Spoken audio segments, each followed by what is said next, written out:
Welcome everybody back into Nerd Sesh. As always, I'm Carson Brabant. Alongside me is Logan Camden, and today we are continuing our series of ranking the top 30 players in the NBA. We're going to be taking on numbers 20 to 11 in this episode, which we postponed from yesterday, and we apologize about that. That was to resolve some technical difficulties that we have not yet been able to resolve. So as you can hear and as you can see if you're watching on video, I am using my phone as my mic for today.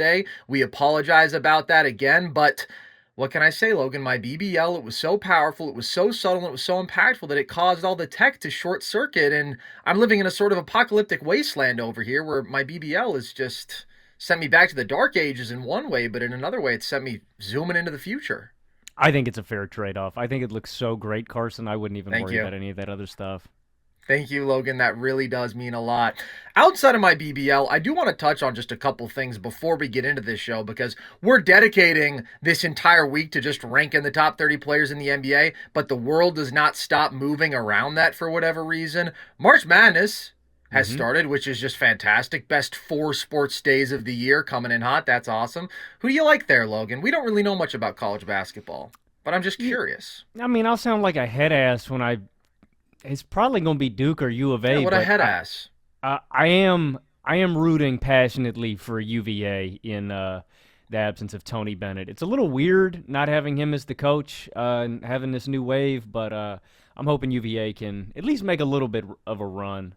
Yeah, great little turnaround from them. Very, very quickly, they got right back to that elite level.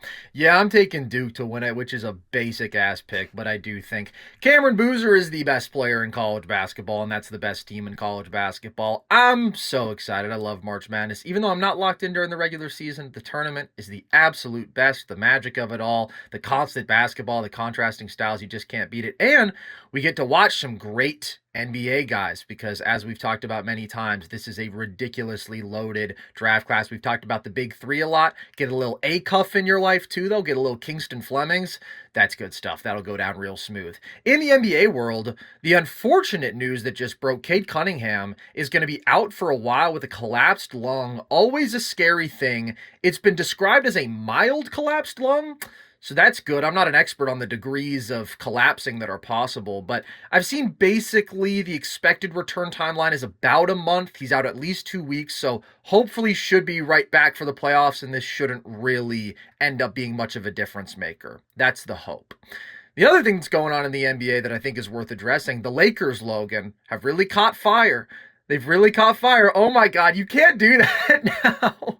You can't do that. Logan Camden, who has been probably harder on the Lakers than anybody, because I think I've been the second hardest on them on the planet, and you've been even harder. We have to acknowledge, Logan, they're balling. It's not a They fluke. do this every year. You can't keep buying it. Okay, first of all, I'm not the guy to be yelling at about this because, again, I have been like the face of Lakers skepticism, negativity. I'm not sitting here saying that I think they're a contender now, that I think they're a top 4 team in the West, but I do think they're the 5th best team in the West now. I think that we have seen them actually compete defensively and care about that side of the ball in a way that they haven't all year, that I didn't know if they could. So the talent defensively still is what it is, but they're at least decent there now because they're making the most of what they have. Marcus Smart hitting shots is big because he's been raining threes and is obviously such an important defender for them. DeAndre Ayton, just forgetting about all of his previous personas and becoming a guy who actually wants to compete and like is willing to do some of the dirty work and defend, that's made a difference. And then Luka's caught fire from 3.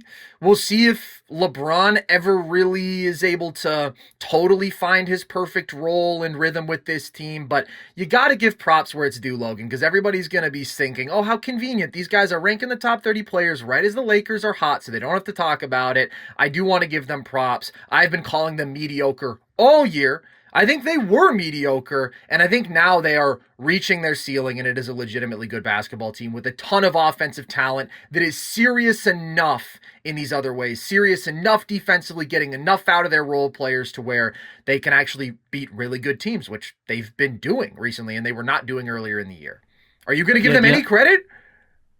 I mean, they're playing good basketball. I just don't believe in it. The Lakers have been firmly thrust into this Sixers tier to me, where no matter how many good stretches of basketball they ever put together in a regular season, I will not buy it before the playoffs. I mean, it's the perfect timing, right? Oh, the Lakers are getting hot just in time for the playoffs.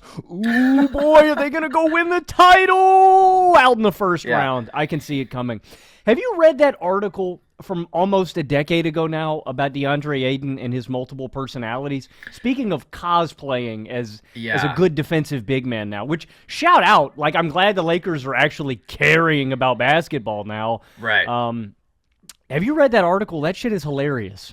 I saw the State of the League clip about it, where he had a Latino persona. He was Alejandro sometimes, and he was Josh sometimes. He's like the weirdest guy in NBA history. But he realized, okay, if I want another contract, which we all know has been his goal since he got into the league, I need to actually care about basketball and actually try to physically impose myself in some way on both sides of the floor, because, like, I'm not actually as talented as I think I am. I'm not some featured offensive piece, and him doing that has worked out. Now, ultimately, do I really believe in DeAndre Ayton? No. Do I really trust Marcus Smart shooting? No. Do I think this team is going to have a lot of defensive weak points that get exploited pretty brutally in a playoff series? Yes, I still think all of that stuff, but I didn't have the Lakers in my top 10 contenders when we did it last. Like, I think they belong in the 9 spot or so. I think they're better than the Rockets because their half-court offense is so good and the Rockets' half-court offense is such a disaster, and they're just doing the things that they have to do to actually win basketball games. Some of the things on the margins where they were so bad earlier in the year, and now they're doing it, and it's translating against better teams. And by the way, they might end up with the 3 seed. So you can say, oh, guaranteed first-round exit, but we don't know, man. Like, if they draw the Rockets in the first round, if that's the 3-6, I would pick them to win that series. So that's where they deserve credit. They've been winning games. They've been working their way up in the standings. And so props to the Lakers. That being said, we're not talking about any Lakers today. We already talked about LeBron. Luka is not going to be brought up on this episode. We're ranking the middle section of the top 30. Before we get into that, Logan, though, we already covered criteria, honorable mentions, all that stuff on last episode. So you can go back and check all that out if you haven't already. But I do just want to catch the people up on both of our lists to this point. So who did you have 30 through 21? In my 30 spot, I had Denny Avdija. In my 29 spot, I had Karl Anthony Towns. In my 28 spot, I had Julius Randle. 27, Jalen Johnson. 26, Jalen Duren. 25, Rudy Gobert. 24, LeBron James. 23, Brandon Ingram. 22, Scotty Barnes. And at 21, Pascal Siakam. We really did have pretty different lists. I had Jalen Johnson at 30. I had Jalen Williams at 29. I had Jason Tatum at 28, which I've seen everybody just hates. And it's exactly what I said, Logan. I was like, people are going to either be like, how can you rank him at all having played so little? Or how can you rank him so low when we know what he's capable of? Again, this was just the middle ground that I felt comfortable with, where I was like, we've only seen 4 games of him. I already feel based off of that he is a top 30 guy I would want, but I don't feel comfortable just projecting that he's going to be exactly the player he was last year, because we don't know. He's got a short runway here. He's coming off of an Achilles. I do think Tatum looks good, though. I am very optimistic he will be a top 10 player by the end of this year. I just didn't know, and that's why I ranked him like that. 27, I had Derek White, his teammate. 26, I had Bam Adebayo. 25, Denny Avdija. 24, LeBron James. 23, Pascal Siakam. 22, Evan Mobley. And 21, Scotty Barnes. So, let's get into the top 20, Logan. Who is in your 20 spot? I think I might surprise a lot of people with this one, man. I've said some very nasty, mean things about this guy in the past. A lot of people, I think, anticipated that he was not going to make my list. I have James Harden here in my 20 spot. Yeah, as you should, at least in your 20 spot. Yeah, no, I think there's a serious argument that James Harden belongs higher on this list. And this is, if you missed our last episode, I didn't pigeonhole all of these guys into number 2 roles, but basically everyone in my 21 to 30 spot, I said, these aren't guys that I believe in at number 1s to win a title single-handedly, to build a championship-winning roster around. And that's a little bit of a theme climbing into the top, I would say 15 or so. And Harden is a part of an archetype in my 20 and 19 spot where I don't think these guys can be the number ones of your offense, but they do such a good job of raising the floor of an offense when they're out there, right? I don't think you can be the driving force of a championship-winning offense, but you can be a component, and a very important one at that. And I've just grown to really respect the player that James Harden is, and specifically the fact that he amplifies and enhances every single one of his teammates that share the court with him. James Harden is a brilliant playmaker and decision maker, and that's why he's in the top 20. And specifically, like I said, I have an archetypal difference of guys in my 16 to 18 spot versus guys in my 19 to 20 spot, and I prefer the two-way versatility in the defensive impact that I'm getting from those guys versus the, 90% of offensive value that I'm getting from James Harden in contrast. But like I said, Harden is so impactful, and specifically impactful over 82 games, that I would hear an argument for him being higher. That floor-raising job that he does is really valuable, and I think you saw that when he was carrying the Clippers, when Kawhi started out the season slow, and they had a bunch of injuries, and the Clippers started out the gates really slow, and I think you're seeing that even in Cleveland. And now he's got better personnel, and he makes Mobley and Allen, and I think Mitchell, and all these great play finishers around him so much better.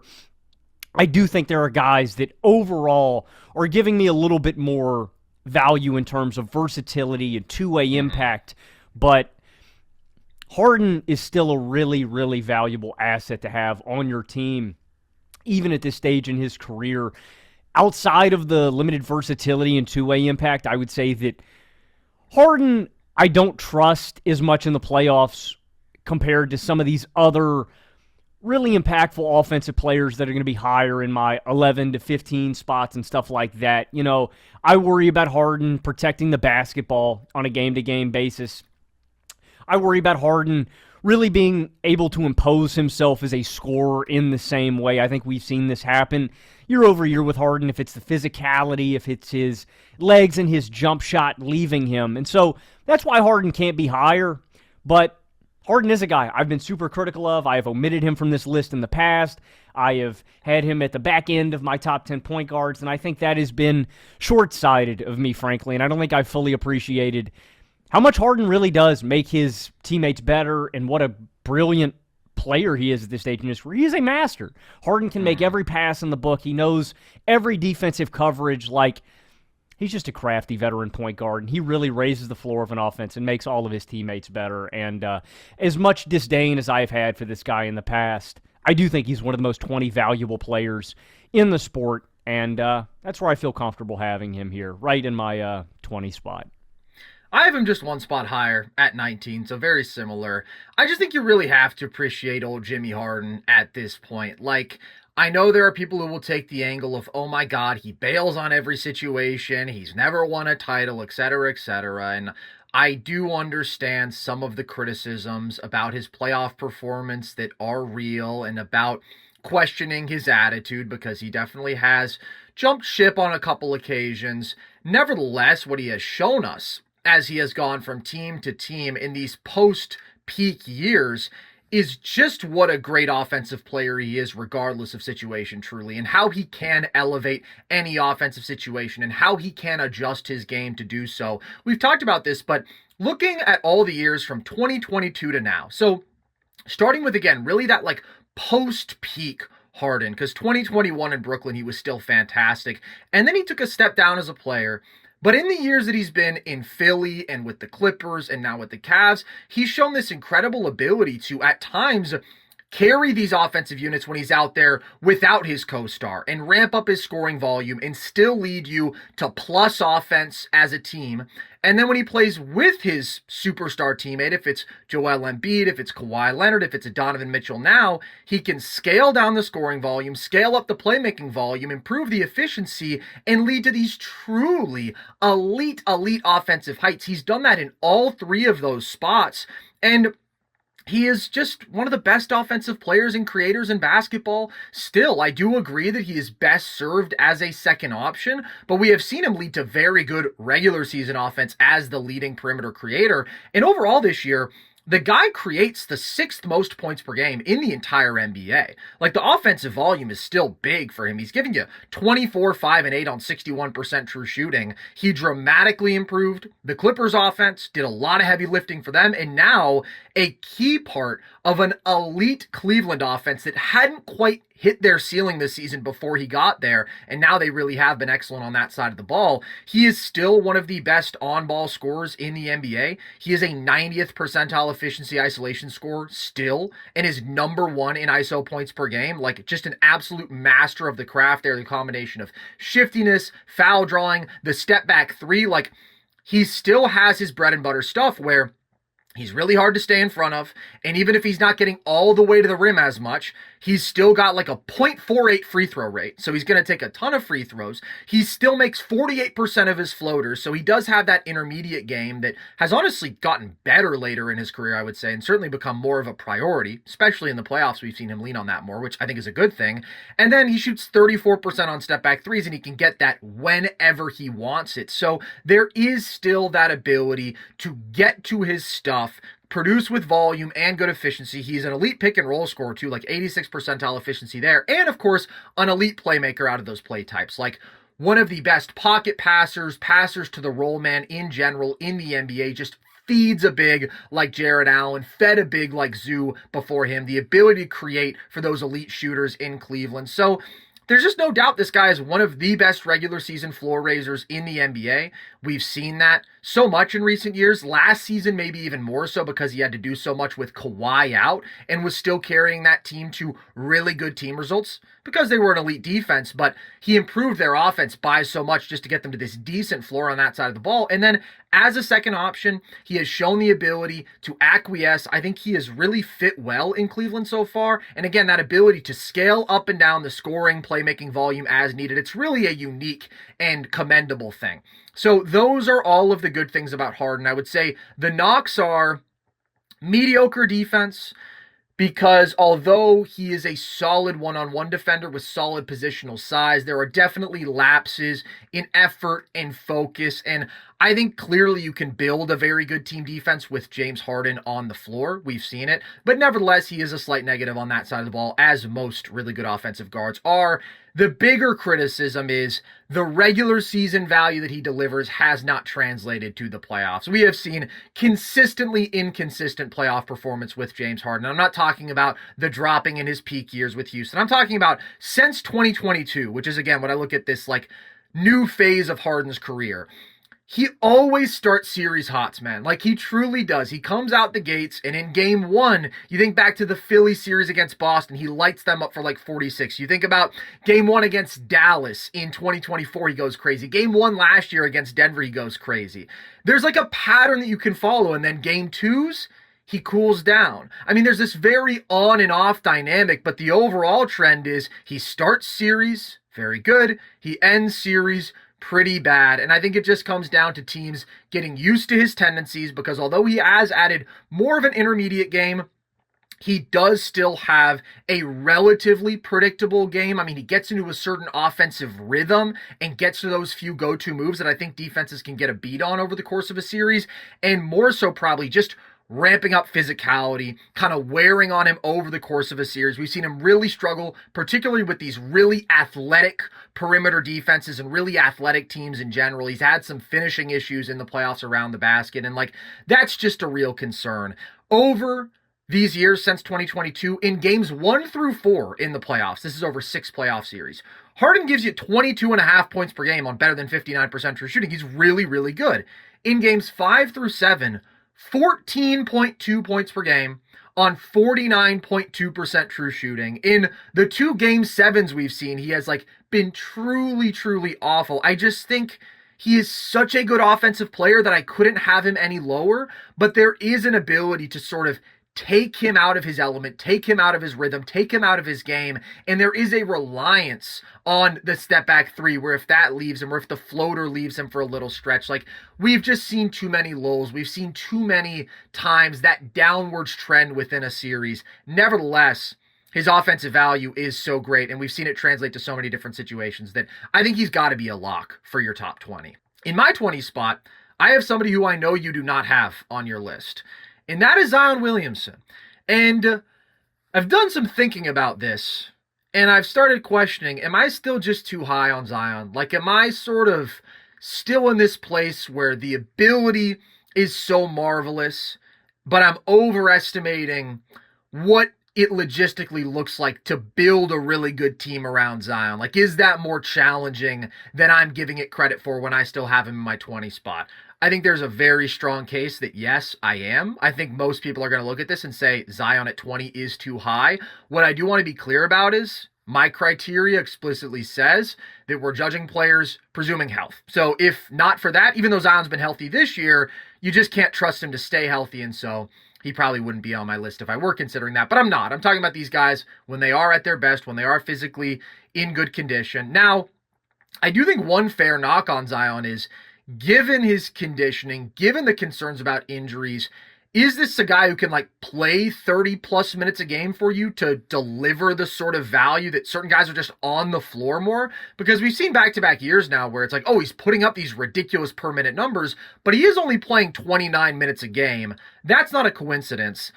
That being said, he is averaging 21.5, 6, 3.5 on 63% true shooting in those 29 minutes. The offensive production is absurd.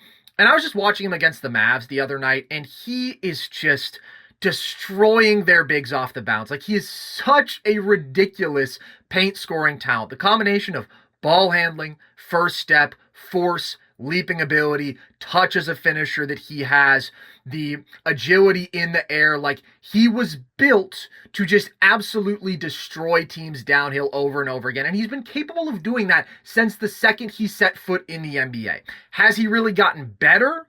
No, not meaningfully so, and that's the criticism of Zion. But I don't want to take his effectiveness for granted just because New Orleans sucks, and I think they've done a pretty shitty job of building around him as a franchise. He has his flaws for sure that we'll get to. His availability obviously has been a huge problem, but this is a guy who, you put the ball in his hands, pick and roll, isolation, and he still scores over a point per possession. He's 80th plus percentile efficiency as a scorer and creator out of those actions. He is a good post-up scorer. He is an elite play finisher off of cuts and offensive rebounds. He's an elite transition scorer. And that ability to get into the paint and to finish among traffic at this absolutely ridiculous level is just so valuable. He is easily second in the NBA in points per game in the restricted area, only to Giannis, who is a GOAT-level rim driver finisher, and he makes over 69% of his shots there. So I do think you understand that it's weird building around a player who is a non-big,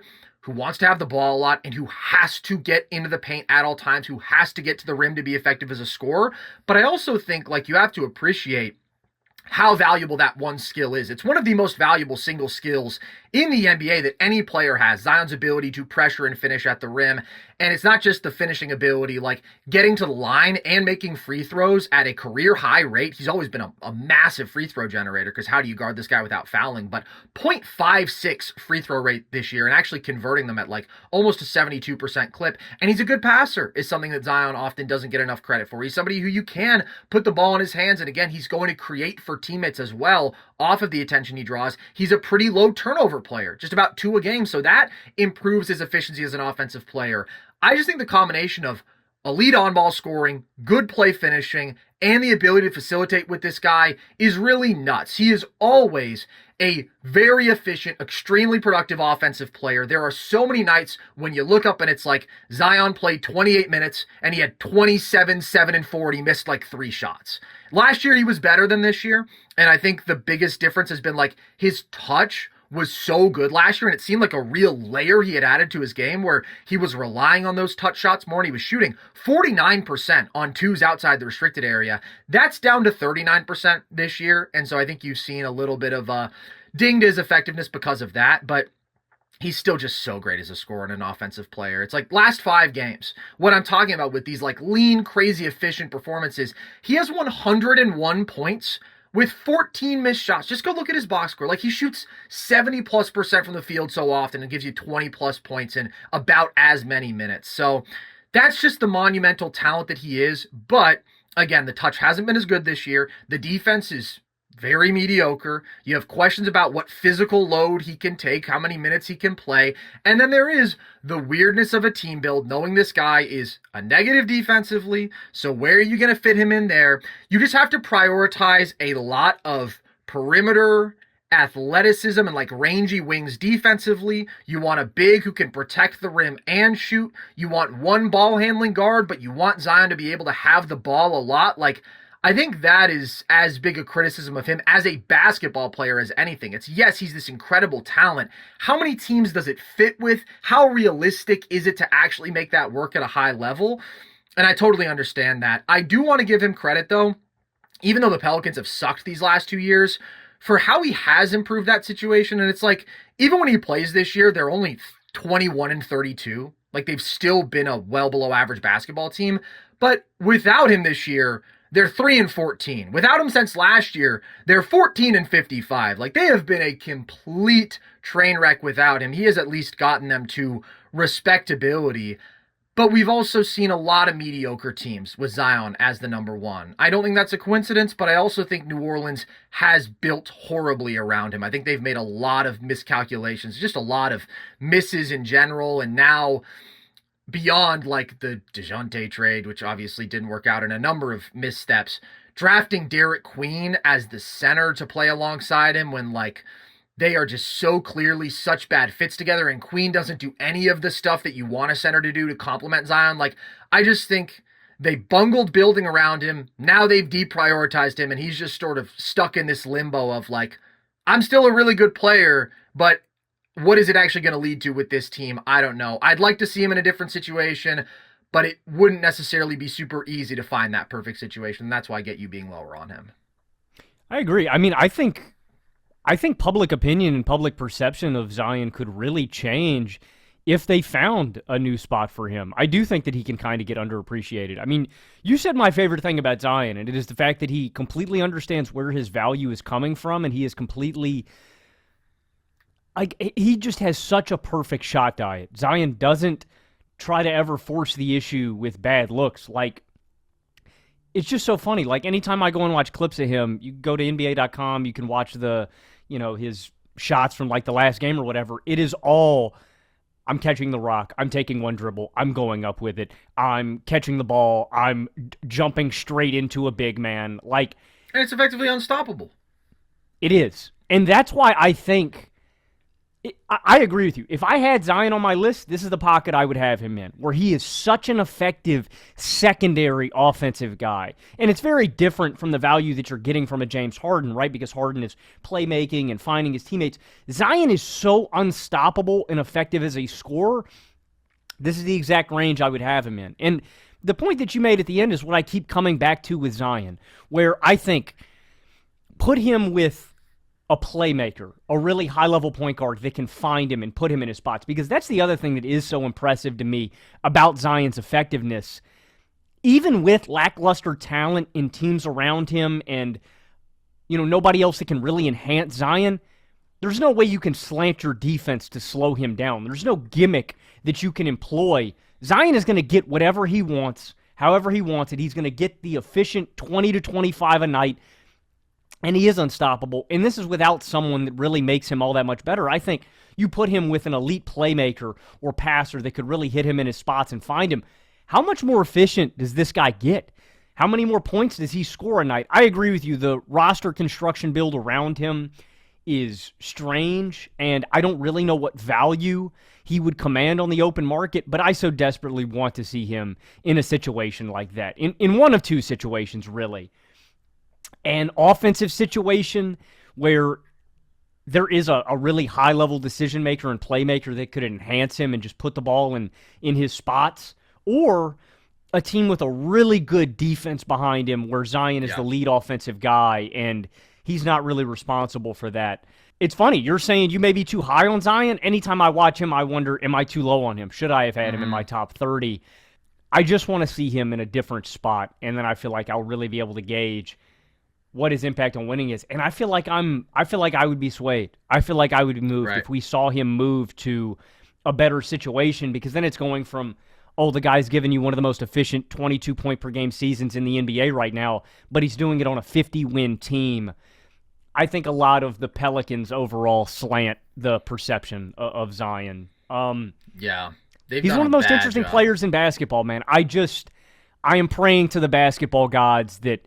I mean, I just want to commend him for. I get it. He's frustrating. He had one of the most injury-prone starts to a career ever in basketball history. I feel like Zion is more in shape now than ever. I feel like he understands his value more than ever, and I just so desperately this offseason want to see him move to a different situation where we can see him try to win, man. I think Zion could be a damn good number 2 offensively for a winner, man. I really do believe that. The production and efficiency is crazy. So since last season, which gives us like an 82 game sample size of Zion, and he was better last year. I'm not trying to just lump it together, but over the last 2 years, per 36 minutes, he's giving you 28, 8, and 5 on 62% true shooting. There's just so few guys who can do that. But I think the more I thought about this, the more I was like thinking about the guys who I had 21 to 23, which was a very, very different sort of vibe. It was Scotty Barnes, Evan Mobley, Pascal Siakam, like a lot of these versatile two-way sort of do a lot of the little things, like really high impact number 2 kind of guys. Clearly there's an argument that those guys are just so good in that number 2 role, and Zion is a super weird number 1 that the winning impact and the translatability there is so bankable with Scotty, Mobley, Siakam that I should have those guys above Zion.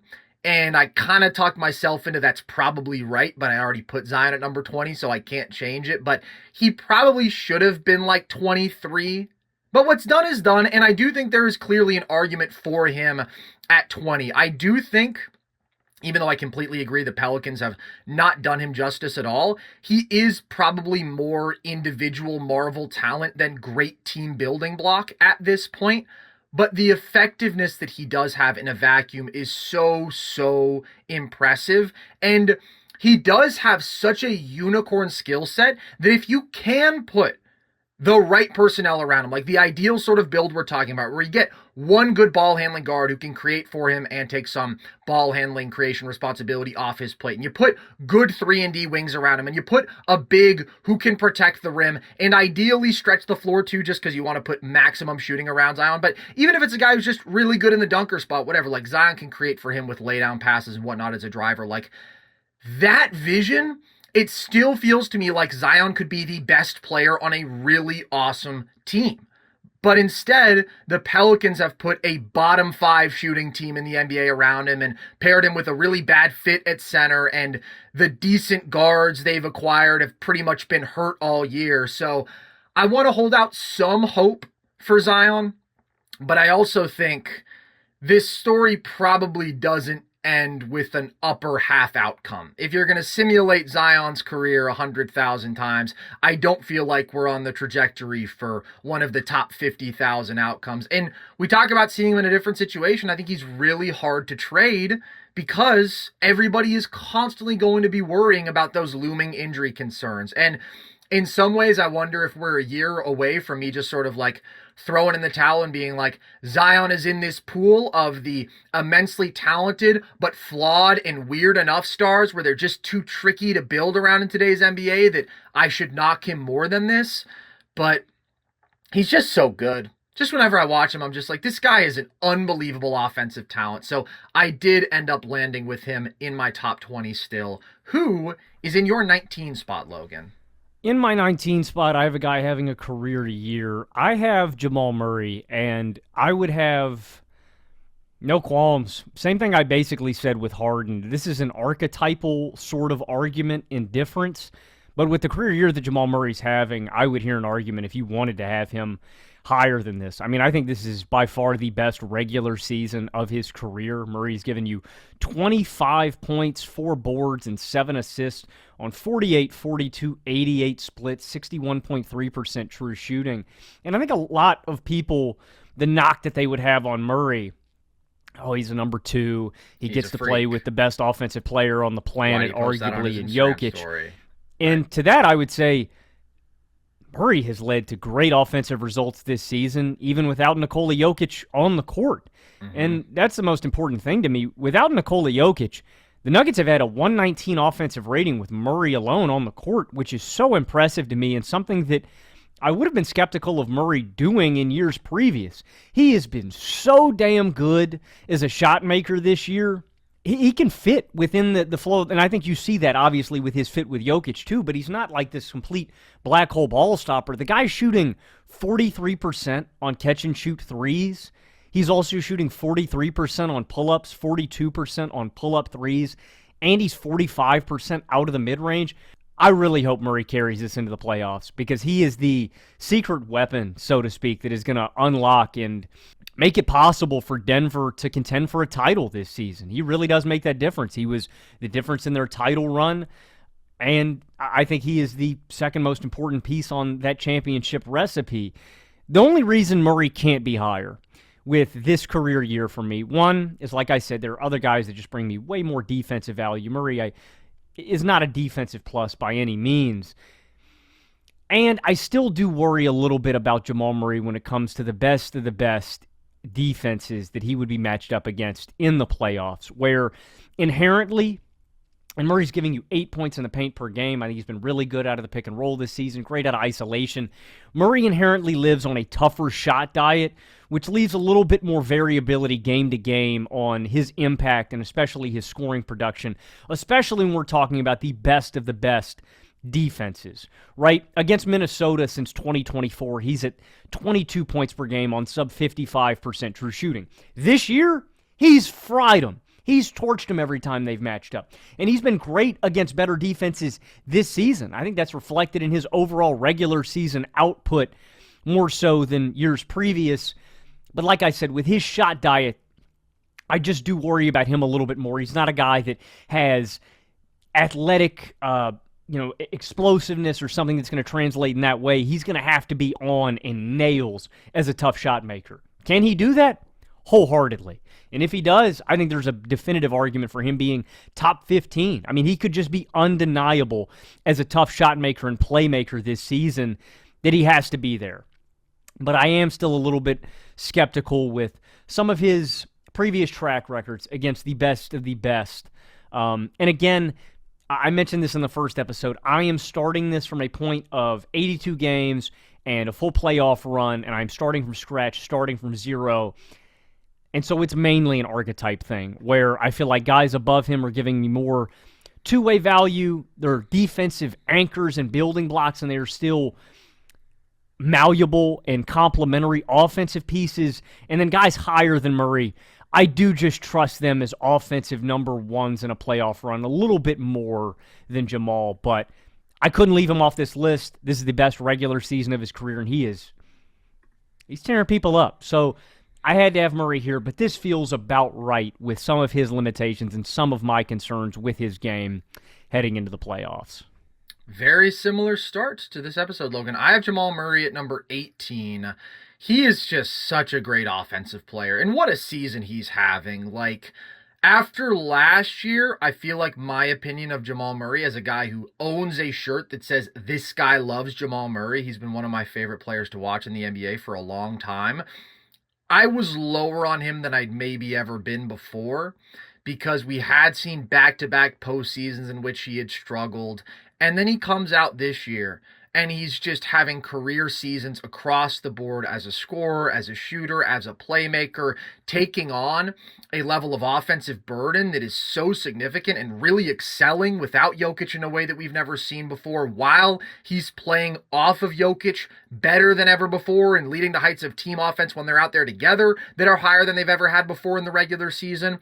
And we know what the ceiling with Jamal Murray in the playoffs has been even previously. He's better now than he was in 2023 or 2020 in the bubble, but you talk about the archetypal difference, and there is an impact floor with a player like the dudes who you're talking about. And I know exactly who they are. I would bet my life that you're talking about Chet, Evan Mobley, and Bam Adebayo in some order. Like, yes, there's an impact floor because of what those guys are doing defensively, and because there's a level of offensive versatility with those guys where they can just sort of fit in and be relatively productive, efficient if they have good offensive talent around them. But then there's the ceiling of a Jamal Murray who can truly fry teams, who can truly take over games and can give you 26 points and 7 assists a game on good efficiency in deep playoff runs. And that is a higher ceiling than what those other guys can reach. The floor with Murray is higher than it's been, but it is still low because he is so reliant on the difficult shots, and he can have a game like he just did against the Lakers where he goes 1 for 14 and you're like, dear Lord, get this guy off the floor by whatever means necessary. He's had fewer of those games this year. I think the number of times that he has scored fewer than 15 points is half of what it was last year. So like the floor has gotten higher for him, as has the ceiling. He's just playing his best basketball ever, but you do understand that concern with him, and that's why I ultimately am not higher on him. But you mentioned the counting stats. I mean, just a ridiculous pull-up shooter, having a phenomenal on-ball scoring and creating season. He is one of the most efficient pick-and-roll scorers in basketball and is 6th in pick-and-roll points per game. He's one of the most efficient ISO scorers in basketball and is 15th in isolation points per game. He is, as you mentioned, just having this ridiculous jump shooting season, career best three-point shooting season at career best volume, which is great. I think that has made his efficiency ceiling higher, just making that little tweak of prioritizing three-point volume over the mid-range a little bit. I mean, he hits the three at a 42% clip, so you want that guy taking as many of those shots as he reasonably can, but he is an elite mid-range scorer. I shout out the great Automatic NBA on Twitter a lot because he just posts so many great stats, and I believe by his shooting metric, whatever it is, the total points added through shooting, Jamal Murray is the #1 jump shooter in the NBA this season, ahead of, I think it's Steph Curry at #2. So when you account for mid-range, the three, and free throw shooting, where he's damn near 90%, like, out of this world there. And so, yes, he lives on those shots. He's also great at those shots this year, even more so than ever before. He's 7th in pull-up points per game, and he is the 4th best effective field goal percentage on those shots of the 25 guys who take the most of them. He's only trailing Steph, Shea, and KD there. And then, as you mentioned, he's also this elite shooter off screens as a spot-up guy, coming off of handoffs. So there is some off-ball value there that is also very legitimate, and just a feel and a complementary nature as an offensive player. I mean, he really is like the perfect #2 to play with Jokic when he's on and when he's playing at the level that he's been at this year. And he's taken a leap as a playmaker. Like, that's a big deal. This guy creates the 7th most points per game in the entire NBA. That's not the profile of an offensive #2. Like, that's an elite creator who's doing so with awesome efficiency while he keeps turnovers super low. That's always been a strength of his. And as you said, he is carrying the non-Jokic minutes in a special way, where it's not just the team offense is really good in those minutes. Like, Jamal Murray is producing, per 75 possessions when he plays without Jokic, 27.5 points and 9 assists on 61% true shooting. Like, that is elite scoring and playmaking production. And then when he and Jokic play together, again, like, their two-man game is the best in the NBA. They enhance each other in so many ways. And they produce better than a 129 offensive rating in those minutes. So this has just been the best year of his career. We've gotten to see what he can do as a de facto #1 in the non-Jokic minutes in the stretch of the year when Jokic was hurt. And then we've seen him excel as one of the absolute best offensive #2s in basketball. I do prefer him slightly to Harden because of the scoring and shot-making variety, and I just trust that more in a playoff series. You can acknowledge the privilege of, okay, well, if Harden played with Jokic, maybe things would be different. But also there are so many little things that Murray does. His ability to beat switches with the mid-range game, stop on a dime and spring back and barbecue people with those shots in the clutch specifically is so valuable. The gravity that he has as a pull-up shooter, again, from the mid-range, like, I love that he's taking more threes, but his mid-range game is also so integral in those clutch spots in terms of forcing defenses to make a decision of, oh my God, what are we going to do? We can't possibly blitz Jamal because we know that's going to leave Jokic with a 4-on-3 off the roll, but he's going to put you in a bind where he can barbecue you if you give him any airspace in those spots. So you just have to make a lot of tough decisions when Jamal Murray is on the floor, especially with Jokic. But regardless, the concerns with him, Jamal has always been a guy who catches fire late in the season and starts slow, but after an amazing start to the year, he hasn't been quite as good post-All-Star game. He's down to 23 points and 5 assists a game, and this is what we've talked about. Sometimes, like, you can just go cold, regardless of how good a shooter you are, if you live on those tough shots. I don't even want to bring this up as a criticism. You mentioned this, right? Some of the like really tough matchups worrying about Jamal. It feels to me like bringing up struggles versus OKC as a bullet point is like almost unfair because it applies to everyone. And it's almost just like, did we see it for a big enough sample where it sticks out in our mind? Or are you lucky and you play in the East and you only played them twice? Like a Desmond Bane, a Jaren Jackson Jr., some of these guys who just sucked in a playoff series against OKC, it becomes really big in your mind. But then you're like, so many teams suck against OKC and it's just not on as big a stage. That being said, nobody has played the Thunder more than the Nuggets in these last 2 years, and Jamal has really struggled in that matchup. 52% true shooting. If it were only an OKC thing, maybe that'd be different. Like you said, we did see in the 2024 playoffs against Minnesota when he wasn't 100% healthy and he wasn't playing as well as he is right now. I do think that's worth noting. Him struggle because of the lack of burst against really elite physical perimeter defenses. They're going to bring a lot of pressure. Like, he can get a little bit overwhelmed in that environment. And he has been overall underwhelming in the last 2 postseasons. I thought he was good against the Clippers last year, but bad against the Thunder, bad against the Timberwolves the year before that. So when the Nuggets have gone out in the playoffs these last 2 years, Jamal struggling has been a big component, whereas previously, I mean, when they went deep in the playoffs, Jamal being amazing was a big component. So he's a more reliable playoff performer than Harden. Still not the most reliable regardless of matchup, and similar to Harden, right? There's the mediocre defense that, again, is just a reality for most guards in this range, but neither Harden or Murray have like the major red flag of this guy's going to get put in action, targeted relentlessly, because they're both big enough to hold their own, but nevertheless, negative defenders overall. So Jamal is really good, man. I think he's shown an ability that makes me think he could be an offensive number 1 in a way that I never did before. I still think he's best suited as an offensive number 2, but overall just a really, really good player, especially a great scorer. There are just players with even more impact above him. That's really it. I don't have a ton of criticisms of Jamal this year. So who is in your 18 spot, Logan? Let's keep going and see if we can tango here. Although actually I know it's going to be one of 3 guys for you.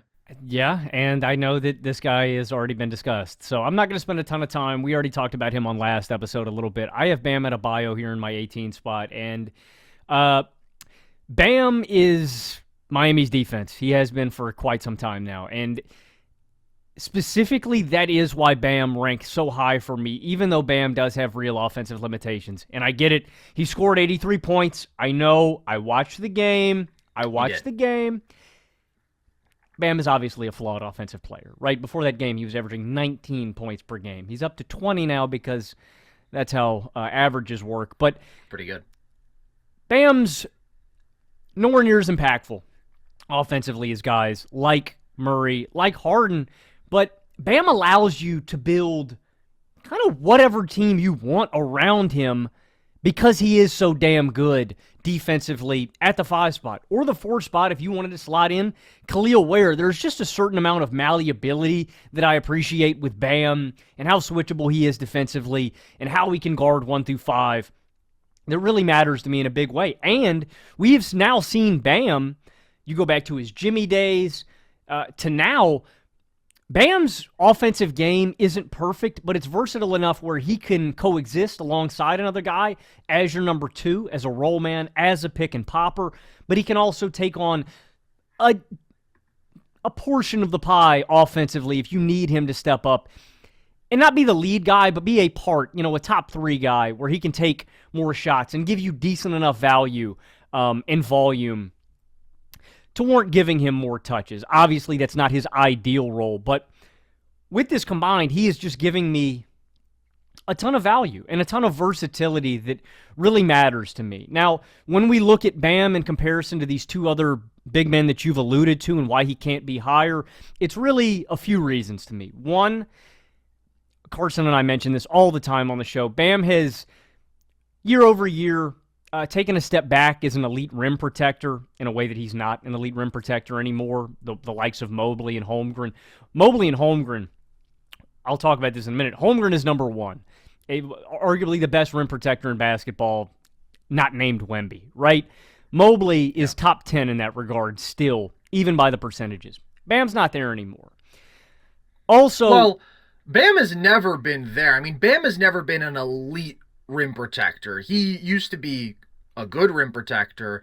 His defensive superpower has always been switchability and just a number of things he does, all of the schematic variety that he enables. Like, he's always been special defender, not a great rim protector, and now he's at a place where he's like not even a good rim protector. And it's obvious, right? He's not huge like those guys. There's just an athletic and size difference that Bam can't overcome. He still is sometimes a one-man defense for Miami, even though he does have that limitation. He's still a great defender. An elite defender. I think still the best on the planet. He can get undervalued, I still think, there sometimes. But he doesn't compare to guys like Mobley and Holmgren, what they can do in terms of protecting the rim. And I think that is the most valuable thing that you can do as a center, as a five-man.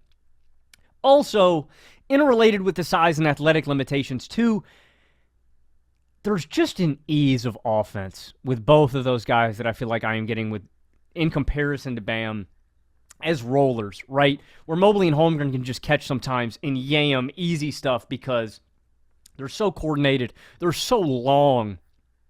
It just doesn't take them long. Like, they can just rise up over smaller defenders, and that gives them a baked-in offensive floor that I really do prefer to Bam, where maybe you would argue Bam's in a bad offensive situation. He's got more of a bag than both of those guys, and I would just say I prefer those guys' skill sets as number twos where, again, they just have, I'd say 10 to 12 points a game that are just going to come easy to them, where there's nothing really all that easy about Bam's game. Don't get me wrong. Bam's going to get his, but it's not going to be nearly as easy and effortless as it is there with Mobley and Holmgren.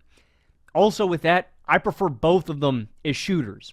And I know Mobley's having a bad year. He has regressed from where he was last year. I still prefer him, I think, as a shooter compared to Bam. Holmgren, it's not even close. I get Chet's had his struggles against a guy like Wemby and stuff like that. I trust Chet when he gets those shots.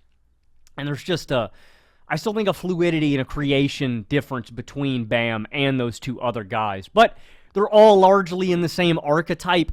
Those are the subtle reasons why I prefer Mobley and Holmgren to a guy like Bam. But like I said, Bam has such a winning skill set that I could not leave him outside of my top 20, where Bam as a number one is going to lead me to the playoffs or the play-in, right? Where I can put together a roster around him of, guys that bring me, guys in different archetypes, guys with different skill sets, and Bam and his versatility are going to lead me to the playoffs or the play-in.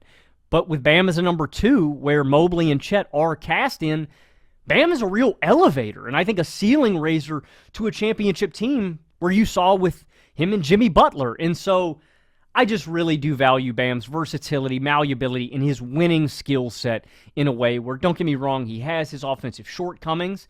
He has a defensive flaw that keeps him from being higher on this list.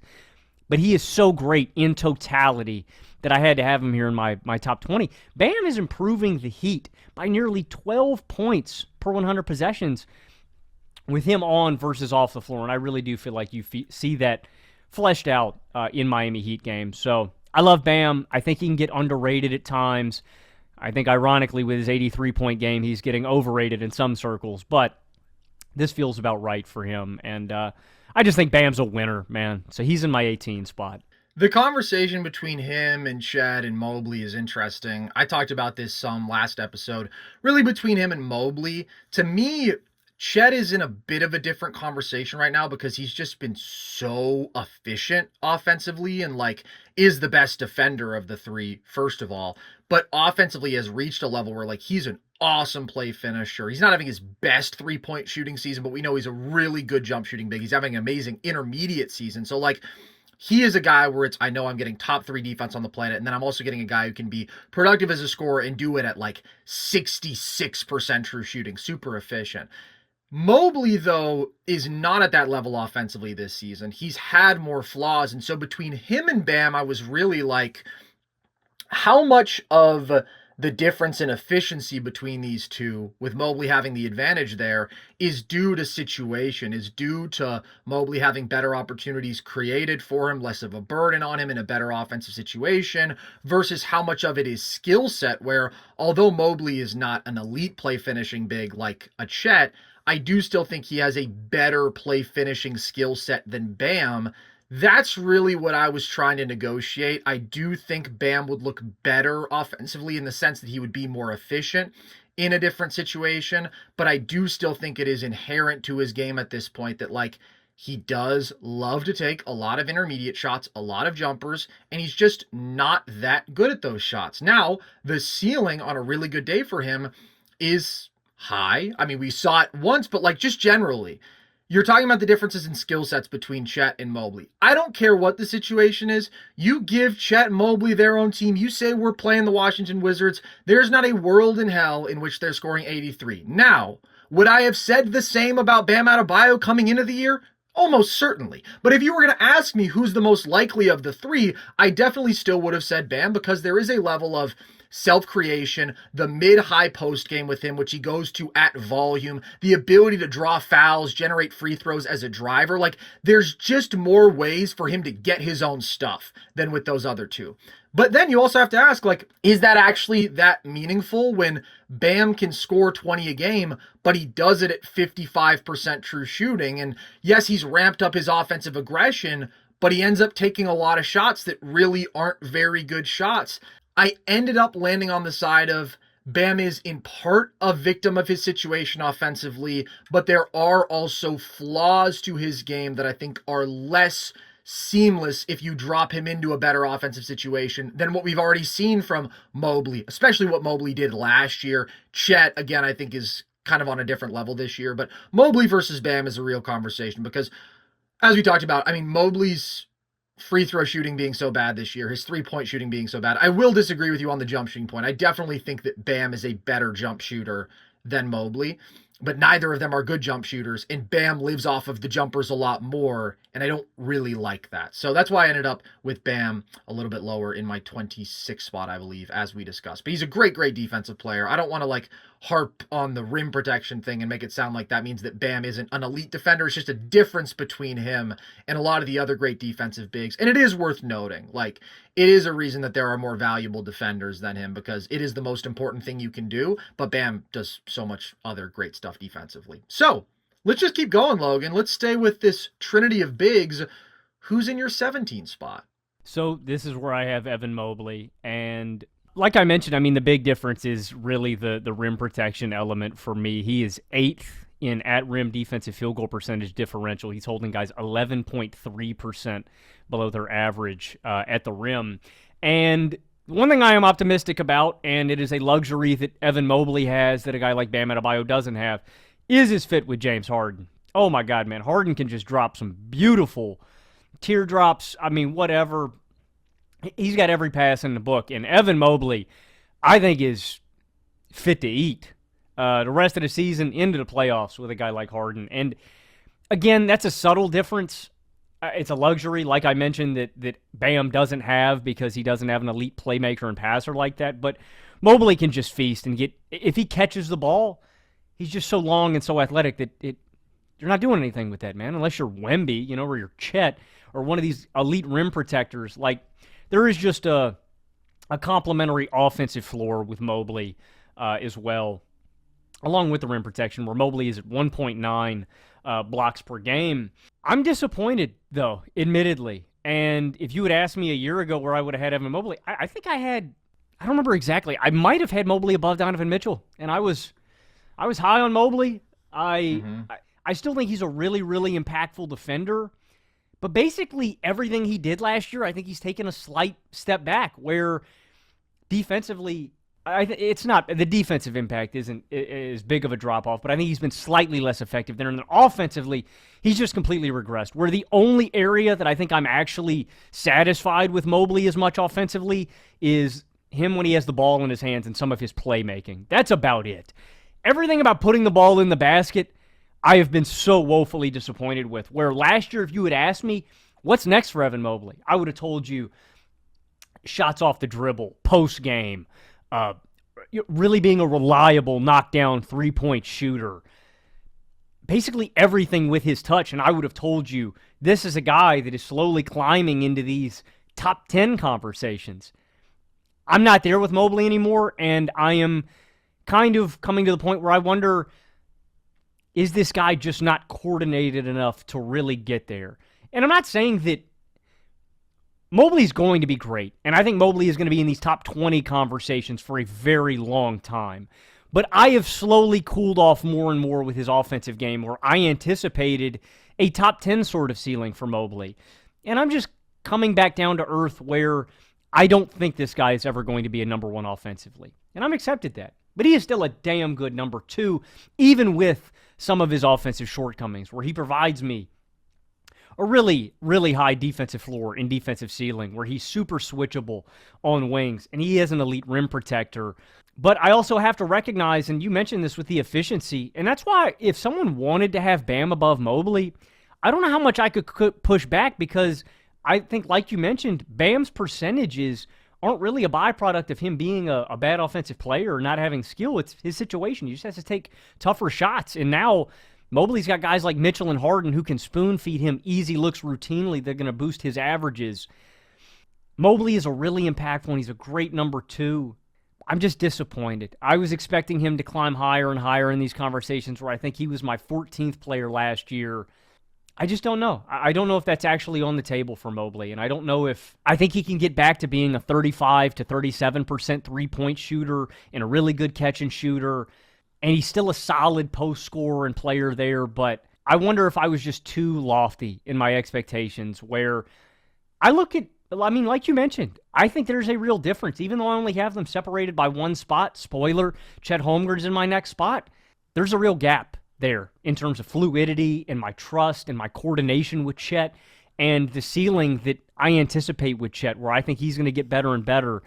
I just wonder if Evan Mobley has plateaued a little bit, and I wonder if we've seen not him fully hit his head on the ceiling, but I wonder if last year is the best it can get for Mobley. You know what I mean? And I don't mean that he's not going to get better in these little margins, but I wonder if efficiency-wise and shot-wise, if that's just the player that we should expect Mobley to be. Yeah, I'm disappointed, man, but Evan Mobley's still a winner. He's still a really good player. I'm just not nearly as high on the ceiling that Mobley set up for himself after a great season last year. That was an incredibly negative spiel for having him at number 17. I feel like him at 17 is higher than, like, a vast majority of people would probably have him right now, myself included, as a longtime Evan Mobley truther and glazer extraordinaire. I just had so you such still have high a lot of expectations. Mobley stock. Me I too. expected Evan Mobley to, just crush into the top 10. Like, I'm here to stay, this is my team, and he's just taking a little bit of a step back this season. Yeah, I think the biggest concern is just the shot. Because in terms of fluidity, ball handling, whatever, scoring stuff you're talking about, where he's a creator, we've always known essentially who he is there. I've never had delusions about his ceiling in that regard, and he's actually having a really good season there this year. He's actually been better than last year. Like, if you look at when he has the ball in his hands, as a pick-and-roll ball handler, I really do love Evan Mobley inverted pick-and-roll. Bro, they've run 143 of those this year. Mobley is creating with 98th percentile efficiency out of all players. Like, that's ridiculous. In terms of post-ups, he's creating with 79th percentile efficiency. Like, I do think, obviously, there is always going to be a dimension of questioning, okay, how does he hold up against, like, supreme physicality? How does his handle look in, like, tighter environments against really good defenses pressuring the ball? Is he going to live off of some of those hook shots and stuff that he's not great at? Like, those are all the questions you ask, but I do think the ball handling, the one-on-one scoring in those spots, and the passing with Mobley has been better than ever. I do think it's been even better than last year when he really started adding that layer to his game.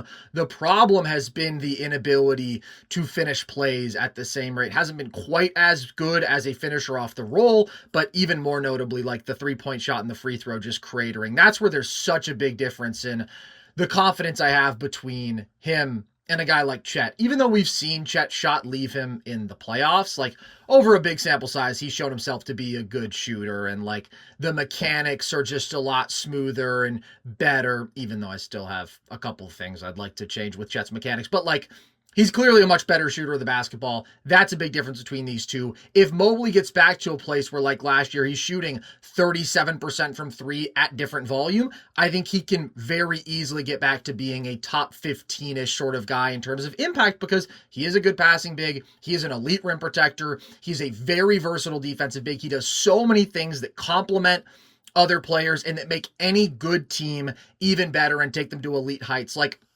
I do believe last season he was the best regular season player on a 60-plus win team. Like, Evan Mobley has that on his resume. Now, does it translate to the playoffs in the same way with some of his offensive questions about can he be as productive in that environment when some of the cute stuff they run with him, like defenses are really going to pressure at a different level? Very fair question to ask. And again, like, is he as good an offensive player as he was last year? Is he as good a shooter? Those are all fair questions to ask.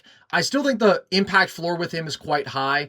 I'm worried enough about the offense to have dropped him outside my top 20 for now. But again, he's still very much knocking on the door. And I think there's an easy case that he could still be there.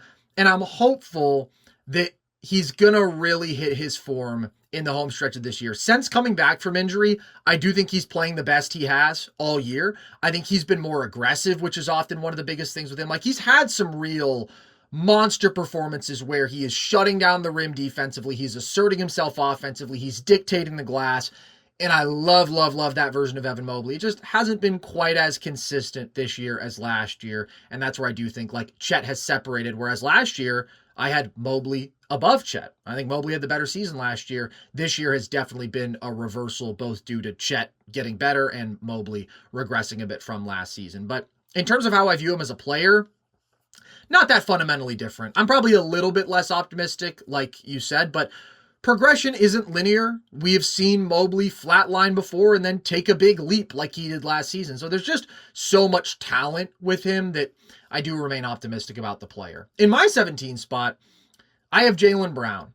Maybe this will be controversial because I know there are people who think this guy is an MVP candidate. I am not the highest on Brown. That being said, I'm certainly higher on him now than I was last year. If you want to sit here and tell me that I've been wrong about Jaylen Brown because I underestimated what he could do as the leading guy for this team, I would hear you out. You would be right on that. He is a very good player.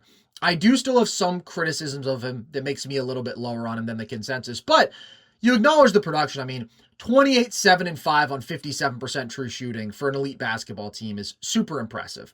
I do want to contextualize the raw numbers.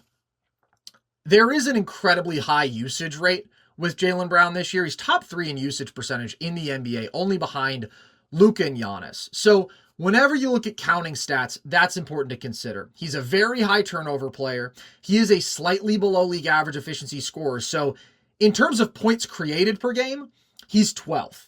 In terms of empty possessions per game, which is misses plus turnovers, he has the second most in the entire NBA, only behind Luka. So yes, he's creating a lot of offense. He's taking a lot on his plate, but there is a clear efficiency gap, a significant efficiency gap between him and the best of the best. He does still have some flaws as a decision maker, doesn't make a lot of advanced reads as a passer, can get in a very score-first mode. I think he's better as a passer, still average there, though, and that is where the turnovers can become a factor. I think he's better as a ball handler, but can still run into turnover issues with that at times. And then, again, he is a very good volume scorer. He's a very good one-on-one scorer, but the slightly below league average efficiency has been a consistent thing with him because the three-point shot is overall pretty mediocre, and the mid-range shot, which I really like from him, he just hits it at like a 43% clip, and he relies on it a lot. So again, that's where the efficiency with him is not always going to be pretty. Like, if you look up just the most field goals missed in a game this year, if you look at the leaders, like, Jaylen Brown shows up more than anybody else. There's a lot of games where he gets a lot of shots up, and he misses a lot of shots, but of course he also makes a lot of shots. Like, he's a really good player. And then the thing that has been talked about so much with Jaylen Brown this year is Boston is a great team, but statistically, they're actually a substantially better team in the minutes when he's off the court. The net rating is 9 points better when he's off the court. The offense performs at the same level. The defense is much better without him. I don't want to bring this up as some sort of claim that, like, Jaylen Brown is a phony, he's a fraud, he's not actually that good. Like, he is really good. My point this entire year in bringing that up has been, let's give credit to the Celtics as a whole. Let's give credit to all of the other things they do as a team that don't often get enough credit because they aren't as sexy as scoring 28 points per game. Let's give credit to the fact that they're an elite offensive rebounding team, not because of Jaylen Brown. They're an elite three-point shooting team, not because of Jaylen Brown. They are phenomenal at suppressing turnovers, not because of Jaylen Brown. They have an amazing coach. They have really good depth that we undersold. Derek White is one of the most underrated players in the NBA. Like, Jaylen Brown is having a very good season, but the story of the Celtics being so good is about so many more things than just, oh my God, Jaylen Brown stepped up without Jason Tatum and they ended up being a better team and they're better without Tatum and Jaylen Brown is the MVP. Like, all of those narratives, I just think, misunderstand why the Celtics are so good. All that being said, his on-ball scoring is really valuable to me, especially the mismatch attacking in the isolation game. There's not many dudes who I feel good about guarding Jaylen Brown one-on-one. With the physicality, the size, the athleticism, the combination of driving with the intermediate shot-making game, gets to the free throw line a lot. Like, he is an extremely high-volume isolation scorer and quite a good one. And so if you put shooting around him like the Celtics have done, and you give him space to operate from the elbows and just sort of dominate that middle of the floor, like, he can be a very effective ISO scorer, and he can assert real volume and take over games as a scorer in a way that is not common. That's where I don't want to pretend that efficiency is the be-all, end-all. It matters a lot. It's a separator. There's not that many guys who can score 28 points a game, period, though. And Jaylen Brown is one of those guys because he does have this variety as a shot maker. He does have this ability to physically impose himself in a number of different matchups. And although I think the Celtics have an incredible ability to just have a bunch of really good shooters on the team and a number of capable ball handlers and play this very fluid sort of team complementary style, and again, produce really good offensive results even without Brown on the floor, I do think his volume and the stress he puts on defenses as a scorer is really important for this team. He's also an elite transition scorer, so he always has that. And then, I mean, he has a combination that I think is so sexy. And it's why when he comes out and says something like, I'm the best two-way player in the NBA, people will entertain that because he's a really good one-on-one scorer and he's a very good on-ball one-on-one defender. And those are two things that we think quintessential, oh my God, MJ, Kobe, Kawhi, whatever. Like, people love the one-on-one game. Basketball is a 5-on-5 game, though. And I do think that Jaylen Brown is a below-average off-ball defender. I think he has lapses in focus. He's not a steal generator. He's not a valuable rim-defending wing. And I do think that's where you see the consistent trend year over year of the Celtics being like much better defensively with him off the court. It's the fourth straight year that's been the case. And again, this year, that's where all the difference is. People talk about this 9-point on-off swing. They're 9 points better with Brown off the floor.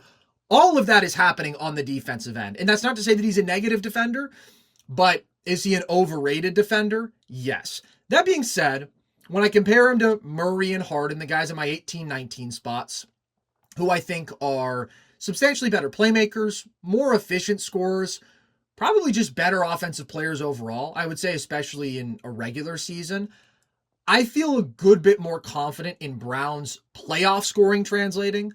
I don't think we've ever really seen him run into a matchup in the playoffs like we have with Murray and Harden where they can kind of get taken out of their element physically. I think he always has kind of the physical upper hand, and that strength component matters. Now, if he ran into OKC, maybe it'd be different because he played a really good game against them a couple weeks ago, but last year, like, he was terrible against OKC in the regular season.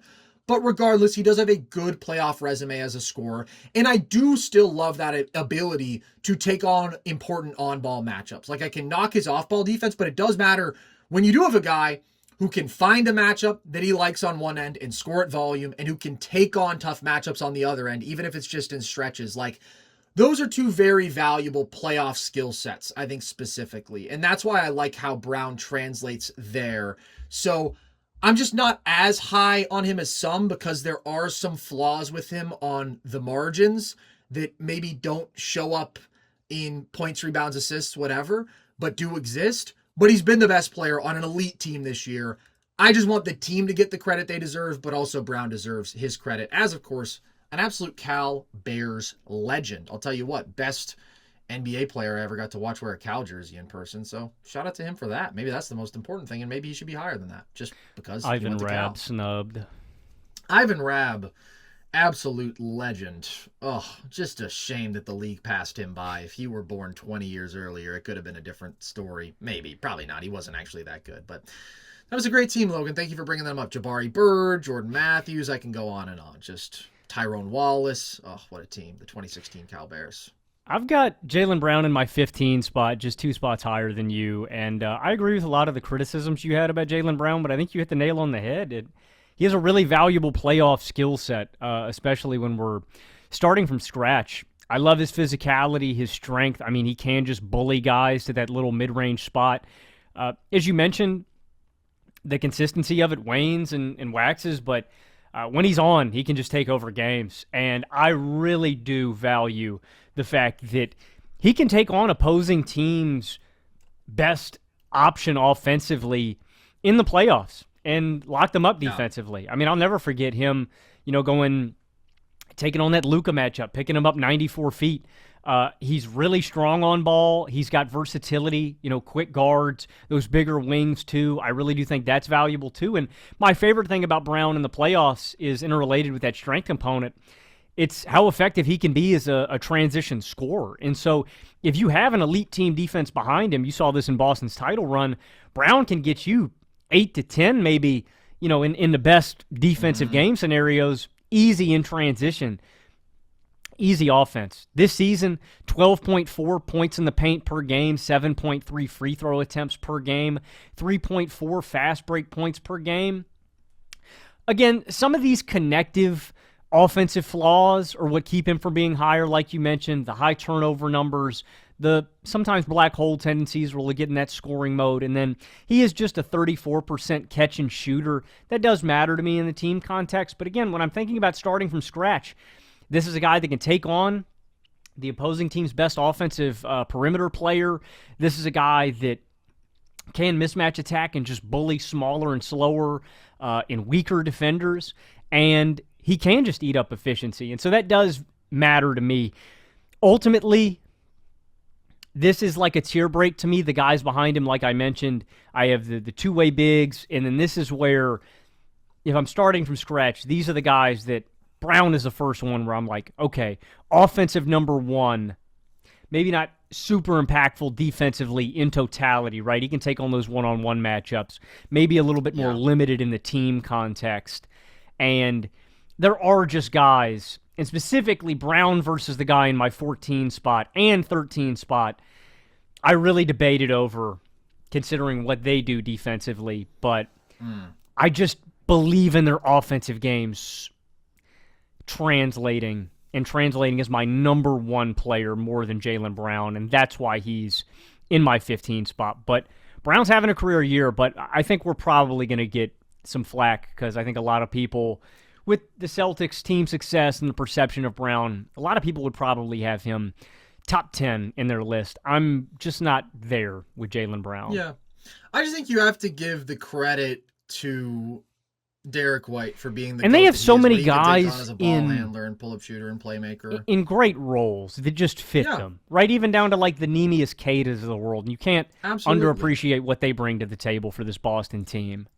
Like, Jaylen Brown has clearly shown I can step up, I can be the number one on an elite offense, but you also have to consider that offense is elite when he's off the floor too, and there are a lot of components that go into that offense where they are so great at creating margin in the possession game, and they have so much shooting around them, and they have two really good ball handling guards who can stabilize the offense and threaten defenses as pull-up shooters in Peyton Pritchard and Derek White. And I just think it is a more ideal offensive situation around him than often gets discussed because they don't have a lot of sexy talent necessarily on paper. I'm talking about obviously before Tatum came back, but they are an incredible basketball team, as much as any team I've ever seen. Really just a collective unit and like more than the sum of their parts, and all those cliches are really true for the Boston Celtics. So I love them for that. This episode is brought to you by Fabletics. I'm a big fan of Fabletics. Damn near half my wardrobe is Fabletics. And when you think of them, you probably think athleisure, you think comfort, you think performance gear. Well, now they just dropped denim. That's right, real denim. This is a brand new drop.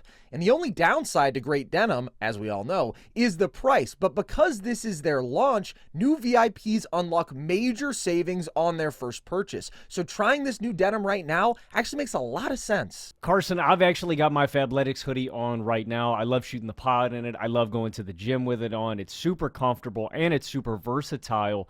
And now Fabletics is leaning into the denim game, and it's super comfortable as well. It's built for comfort without compromising structure. They look sharp, they feel good, and they move with you. They've got 2 different stretch levels because not everyone wants the same feel. Whether you want something a little more structured or flexible, you've got options with Fabletics. All the styles, straight, slim, baggy, utility, whatever your style is, classic, clean, or a little more trend forward, you're set with Fabletics. Fabletics already has incredible deals, and we've got an exclusive offer just for our listeners. Get $29 denim when you sign up as a VIP. Just head to fabletics.com/nerdsesh, take a quick style quiz, and be sure to select nerdsesh when prompted to unlock your offer. That's fabletics.com/nerdsesh. But in the 16 spot, Logan, I believe we have the same fellow, the one and only smoldering Chet Holmgren. That is exactly who I have. Yeah, I got a beat on you. So why is Chet in your 16 spot? So Chet's one of the best defensive players on the planet. He's had incredible defensive instincts since the second he entered the league. I think I feel bad for Chet sometimes because of how much attention defensively Wemby gets for being transcendent, and I think people can just overlook. Chet does shit nightly defensively that leaves me slack-jawed. I mean, I mentioned this on the other show, but like the sheer amount of space that Chet can cover because he's so fluid in so long, it just translates in so many different ways. If it's somebody beating a guy off the dribble in the half court and Chet recovers to contest a shot at the rim. If Chet gets beat in the fast break and he immediately hauls ass down the court and completely recovers to slow down a fast break. It's like Chet does stuff defensively that is not going to show up in the box score and not going to get fully appreciated. And I just feel like he can get taken for granted as one of the best rim protectors and defenders on the planet because we have such a marvel like a Victor Wembanyama. Chet's amazing. He is the number one at-rim defender in basketball by defensive field goal percentage differential. He's holding guys 14.3% below their average field goal percentage at the rim. That is second straight year that he's got the best number in the entire NBA in that category. That is an incredible number. And it's reflected by just watching what Chet does on a nightly basis. And the reason Chet is so high for me is because I think he is like the dream number 2 complement. Like, I mean, Shea and Chet, I think one day will maybe be one of the greatest duos in basketball history. That's not hyperbole. I think Shea is that great as a number 1, and I think Chet is going to continue to grow and grow as an offensive player even more so. He is a dream defensive building block already, just as he is. But I think he's going to become a better offensive player and just close that gap, and they're going to be one of the best duos in NBA history, like I said. The Thunder are 8 points per 100 possessions better with Chet on the floor. He improves this defense, this already immaculate, great all-time defense by 5 points with him on the court. And his game is just so lean and efficient. He's going to get attempts at the rim where he's catching and just immediately going up with it. And Chet loves to just yam everything. That's one of my favorite things about him. Ever since he came back from that pelvic injury, man, like he throws shit break down. Your wiener and then you lock the fuck in. You realize what really matters in life when you break your wiener. You really do. Well said, man. I've That's heard. so true. I've heard. And then shooting the ball, Chet's at 35%, but I do believe in him as a floor spacer, and it's just a reliable shooter. The only reason Chet's not higher is, again, I'll reiterate this point. When I'm starting from scratch, I just don't trust Chet as my number 1. And basically, every guy above him, 15-1, I just trust their offensive game more than him as a starting point. And I think that's more valuable than the totality of value that he's bringing me on both sides of the court. But it's immense. that value that he's bringing me, and it's consistent. And that's why he's number 16, because he may not have the offensive ceiling and the heights that some of these other guys can get to nightly, but I also know that he is bringing me immense defensive impact that some of those guys could never sniff on their best days. So it's a little bit of a balancing act here with Chet, but like I said, everybody above him, 15-1, I would want to start my offense more from that spot. And I think that's just a little bit more valuable than what Chet brings me, but he's not done. I said this with Mobley last year and I was disappointed. Maybe I'm setting myself up for failure.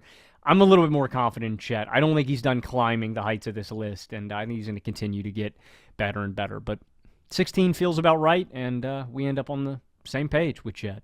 Yeah, which is a great season for him. Like, Chet is having a really good year that I don't think is necessarily getting talked about enough. Now, I do agree with you that once you get into the top 15, it does just start to feel different. Like, it gets into the true number one territory, and that is a line that Chet is on the other side of, where he's a really good number 2.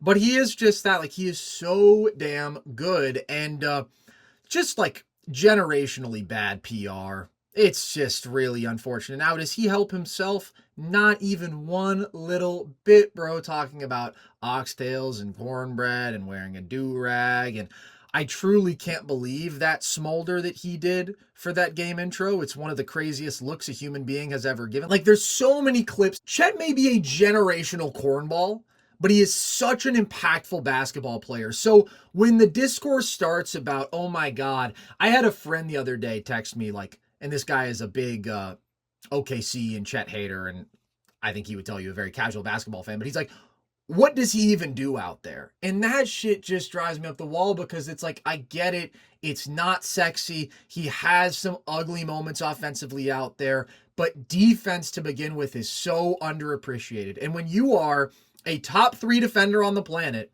who also gives you on the other end 17, 9, and 2 on 65% true shooting in like 29 minutes a game, you're just a crazy, impactful, winning basketball player who is going to make any situation substantially better. He's done that even with this OKC team that already set such a high bar. Like, they're 8 points better with Chet on the floor. They're a plus 15 net team with him on the floor, because he is this super efficient, versatile, complementary offensive player who leads the team to be a negative 11 relative defensive rating when he's on the court. When he is on the court, the Thunder perform even better than like the best Russell Celtics defenses that we've ever seen. They would literally be the GOAT defense. As you said, I mean, they're still awesome defensively when he's off the court, but he takes them to another level because the defensive skill set is ridiculous. I mean, he's got elite mobility for a guy of his size, can legitimately switch in stretches and hold his own on the perimeter.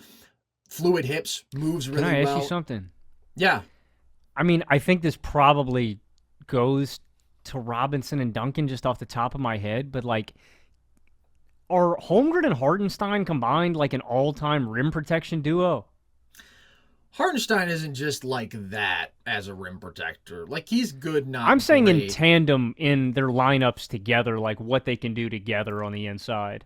Like, in recent years, Giannis and Brook Lopez were better. I would honestly say Jared Allen and Mobley at their best are better. Like, I just don't think Hartenstein is there. But Chet, I do think, like, it's no coincidence back-to-back years he has the best rim defense numbers. I do think he's the second best rim protector, and I would say the second best defender overall in the NBA after only Wemby. His technique, his timing is perfect. His length is ridiculous. He's got like a 7'6" wingspan. The instincts, as you mentioned, like, just absolutely destructive rim defender, underrated post defender because his length and timing is so good and all that stuff. And that's not his strength as a player, let me be clear, but people think, oh my God, Chet is food and we can just attack him with force. And it's like really, really not true. And then he's also super versatile and is A++ at the most valuable defensive thing you can do. So that is like the value floor, where even when Chet does have wonky, ugly offensive stretches, he still makes you way better as a team. And then he is having a really good offensive season. Like, he is an elite play finishing big. in a way that Mobley, Bam, right? Those guys just aren't. He has great efficiency as a roll man, like you said. I mean, just the fluidity as a roller, the size, the length, the vertical spacing that he brings. It's been really fun seeing him play more with AJ Mitchell, somebody who can actually like really feed him with those lob passes. He shoots 77% in the restricted area. Like that is insane rim efficiency as a roller, as a cutter, off putbacks. He's just really, really good there. And then you have the efficiency as a jump shooter, and you have his improvements as a self-creator. I do think he's gotten better as an ISO and post-up scorer this year, like adding a bit of a layer to his game there. He's shooting over 47% on intermediate twos. That's really a big layer that he's added to his game this year, improving as a post scorer, going to that fadeaway more, getting a little more comfortable with that post footwork. He's hitting 52% of his fadeaways. So that's been nice to see him turn to more comfortably. So you feel like he does have that sort of avenue to get himself a bucket at times from the mid-range. He's a very good transition scoring big, and just overall, like his speed for a true 7-footer is nuts as a driver, what he can do. And again, it doesn't always look pretty because he's a 7-footer doing shit from the perimeter. But bottom line, the ball handling, the footwork, the agility, the body control he has for his size, again, the quickness, like it's really, really impressive. So all things considered, I've always been crazy high on Chet. I mean, I called him the best prospect since Anthony Davis when he came out. Has he lived up to that? Probably not. I don't think that I am as high on Chet today as I was on him as a prospect. And with him and Mobley both, it's like coming into the league, my expectation was these guys are going to be top 10 players. And, you know, I've remained very optimistic about that. Am I at that point with them right now? Like, do I think they're going to be good enough offensively in a playoff setting where they're top 10 level guys? I don't know. I do think it's more likely with Chet because he is such a superior shooter. And there is even more comfort as a ball handler with him. I would say marginally so over Mobley. Like, I can definitely see it. It's certainly not a sure thing. And that is the knock on Chet even at this point. It's questions about the playoff offense. Because we've seen it back-to-back years where in the playoffs, he's just over 15 points a game on 57% true shooting. And the biggest reason for that is he's just over 28% from three in those two runs. So the shooting is not translated to the playoffs. I think part of that is honestly confidence. I think Chet is one of those guys who at times just sort of loses confidence in his shot.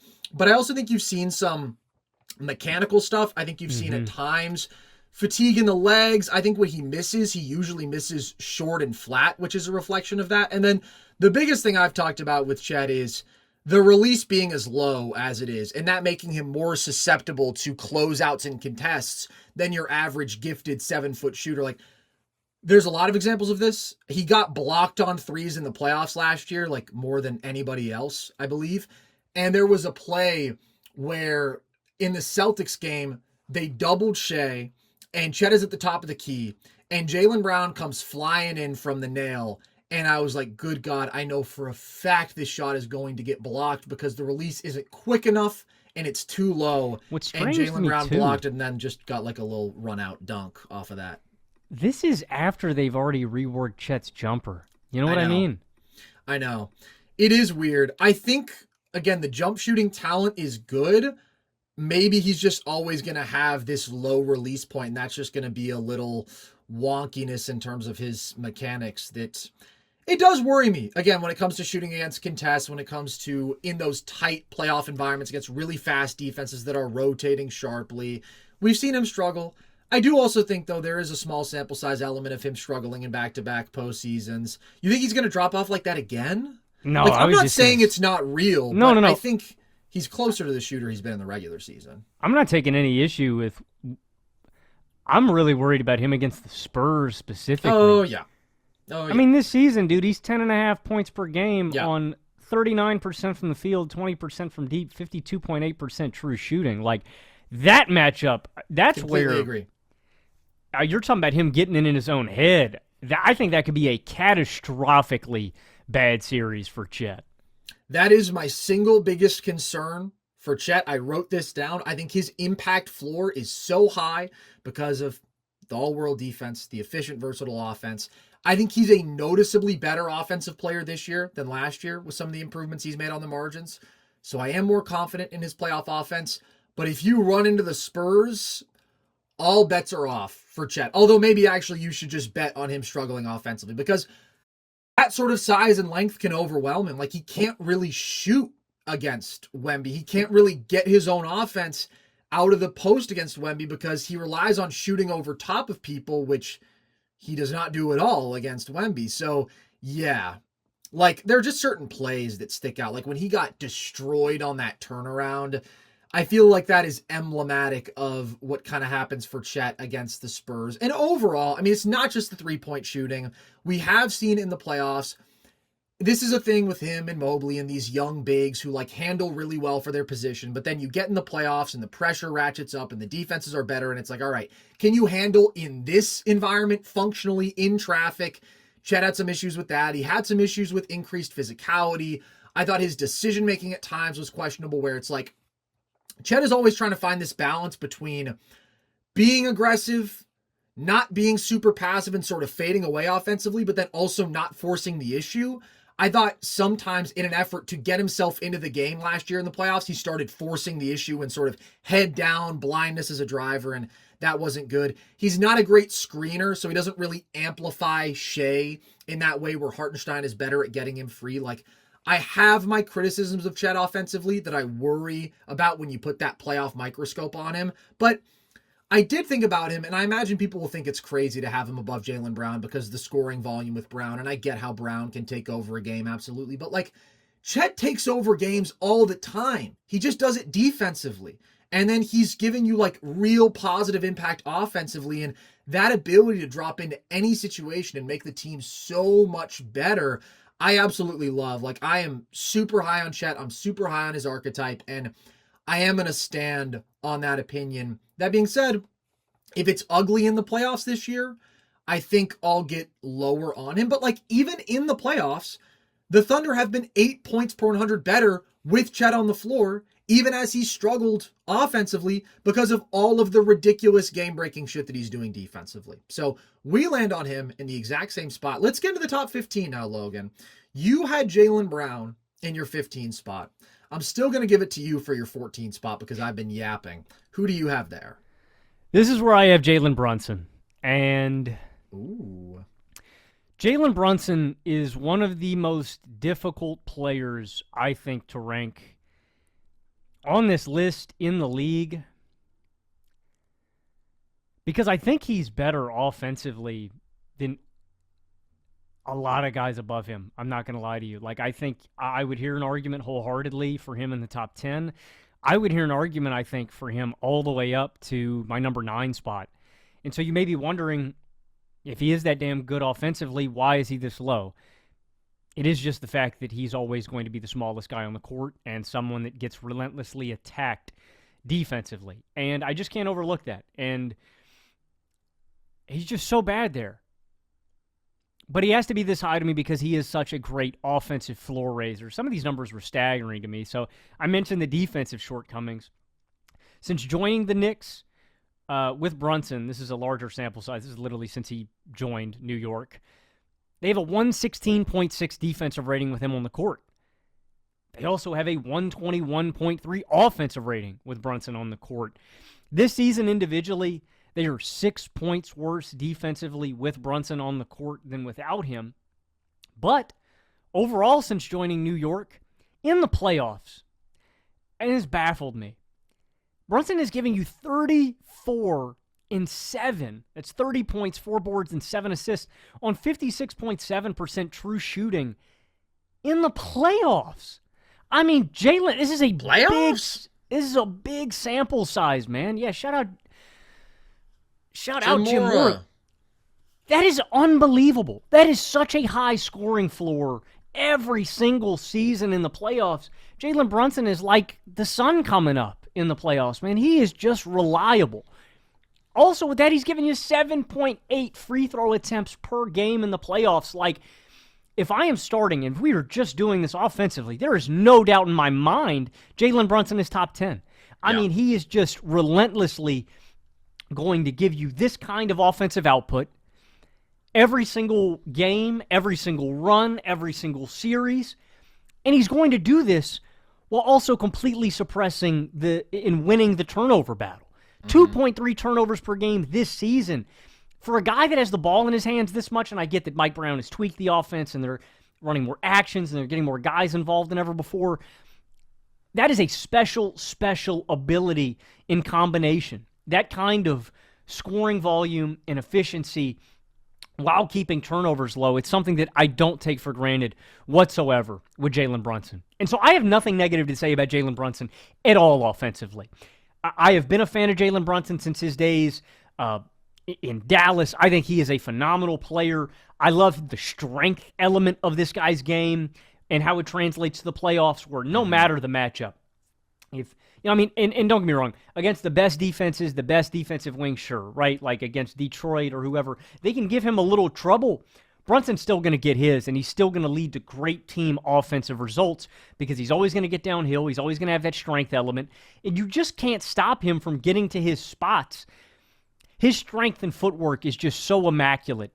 He's going to get to his own looks. He's going to manufacture shots for his teammates, and it may not be overwhelming efficiency, but he's always going to give you that volume. And he just gives you such a high offensive floor. But also in building a team around Jalen Brunson, he is going to give some points back defensively. And so that's where, when I say he was the hardest player to rank on my list, I truly believe that. Where I look at him versus a guy like Jaylen Brown, Brown doesn't have that issue. He may not be the best team defender, but Jaylen Brown can take on lead defensive matchups. Jalen Brunson isn't capable remotely of doing that. And so there's this balancing act where I'm talking about with Chet, where he may be more limited offensively. Jalen Brunson is the most defensively limited player in my top 30. It's not even close.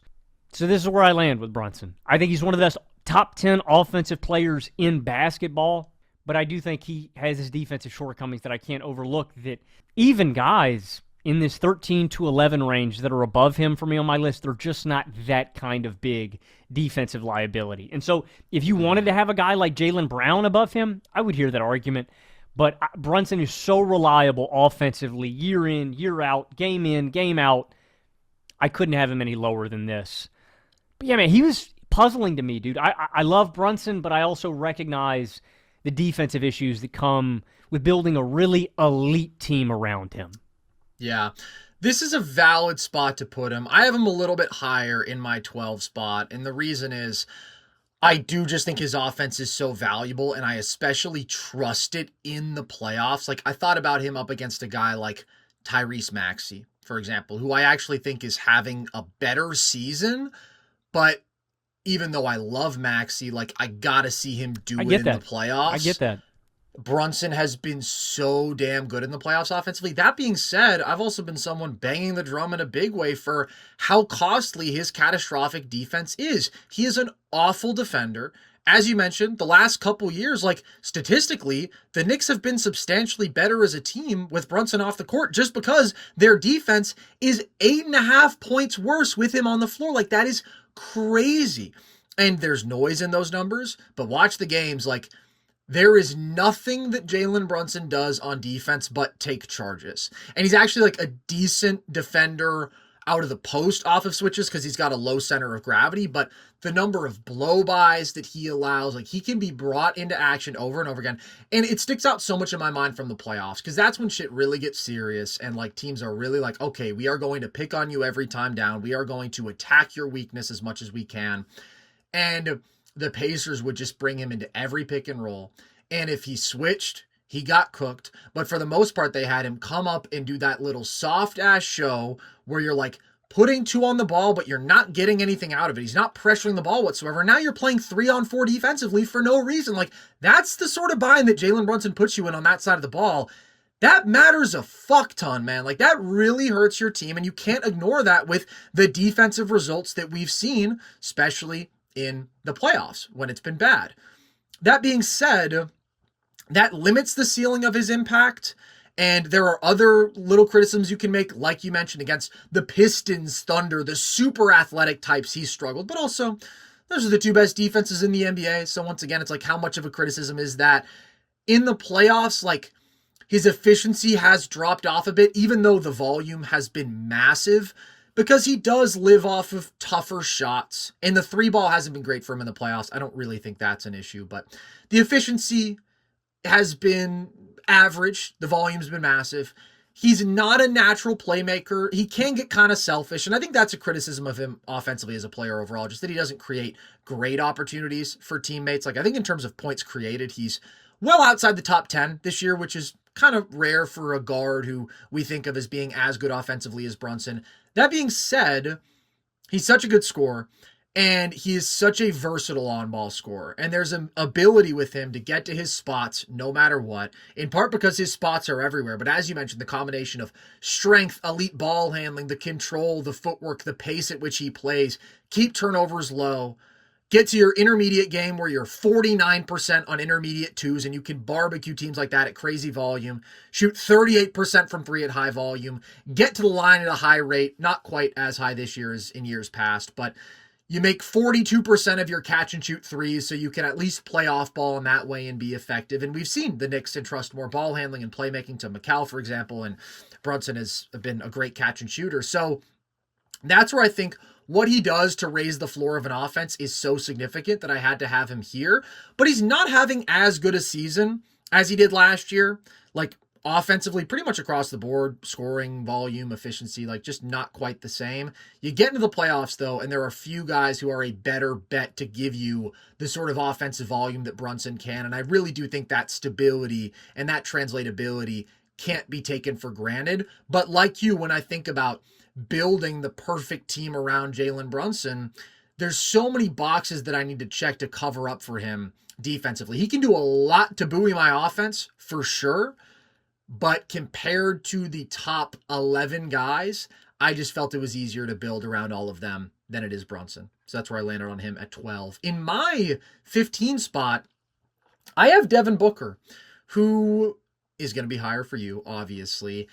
It's been an interesting year for him. Not his best season, but he's still just too good for me to have him any lower. Like 26, 4, and 6 on 58% true shooting. That's what he's doing this year, and that's like his offensive floor. And he's still really elevating the Suns' offense. Like, they're a +2 relative offense when he's on the floor with some very uninspiring offensive talent alongside him. The Suns are 32-21 with him this year. They're 7-9 without him. Since last year, 67-61 with him, 8-15 without him. So even if the efficiency isn't what it has been in years past, like, the impact is really good. And compared to Brunson is clearly the better on-ball offensive player, and I would say the better offensive player overall.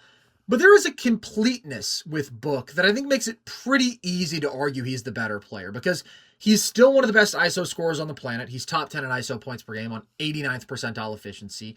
He shoots over 47% on intermediate twos at massive volume, one of the best mid-range scorers in the NBA. He's an elite foul drawer, doesn't get talked about enough. He takes 8 free throws a game, so that's always going to boost his efficiency. And then the off-ball scoring with him really rocks, and it's like always been a separator between him and a lot of these other ball-dominant guards. Off screens, spotting up. He's over 40% on catch-and-shoot threes. Off handoffs, like, he's just such a versatile scorer, and he's a plus passer, and he's a totally solid defender who we've seen fit into some really good team defenses. And so he's just checking a lot of boxes. No, he doesn't have that ability to self-create 30 points per game, maybe like a Brunson, but he can still get his 30 through a combination of on-ball and off-ball scoring. And he's not going to hurt my team defense. The one flaw with Book, and the reason that I can't have him higher, is the three-point shot. The last 2 years, he's 33% from deep. It's so bizarre. 30% on pull-up threes. This is a guy in 2023 exactly. We watched have one of like the greatest pull-up shooting series in NBA history. And now for back-to-back years, he just has been cold there.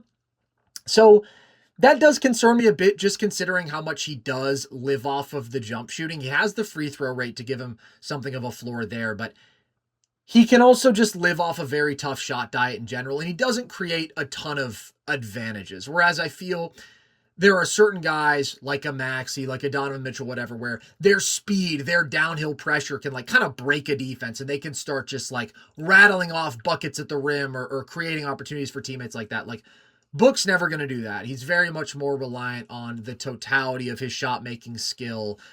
But all things considered, we have a 50-game playoff sample of this guy producing 28, 5, and 5 on 60% true shooting. So you can think about, oh, but what if he gets physically overwhelmed against a super athletic team like we saw against Minnesota? It's like his numbers from that series weren't even bad. Part of that is because he went crazy in the final game when the series was already over. But I just think the scoring versatility is so supreme with him. I'm excited to see him back in the playoffs. I really like Book. I think he deserves a lot of credit for making it possible for this Suns team to be as good as they are. Like, props to Jordan Knott, props to a number of depth guys on this team, props to their team defense, all this stuff. Without an offensive player like Devin Booker, they just wouldn't be good enough on that side of the ball to actually win games at the rate that they have. And that's where I do give him a lot of credit. But basically everybody above him, I just think is better offensively right now. I think there's higher efficiency ceilings. There's a little bit more juice as an on-ball creator, as a playmaker, what have you. And that's why I do have Book down at 15. Yeah, I have Book in my 13 spot, one spot ahead of Jalen Brunson. And I mean, I agree with you about a lot of the offensive things that you're saying, but when I envision starting from scratch, I just think Devin Booker gives me more options in building a winner than Jalen Brunson does. It's very rigid. I think there's a very specific, players that you have to put around Brunson to maximize him, where you've seen D-Book with less than talent still thrive this season. And the only offensive knock I have on him is the pull-up three. The fact that he's 29% on them. The guy is still a over 40% catch and shooter from deep. He shoots 42% on pull-ups. As you mentioned, 8 free throw attempts a night and 8.5 points in the paint per game. And specifically, it's two things that put him above Brunson to me, and it's the fact that I could put Book alongside another guard, and he can fill it up as an off-ball scorer, and that he can be a part of a winning team defense. It's really those two things versus Brunson, where I think Brunson is the better offensive player. I think he is the better offensive floor raiser, clearly.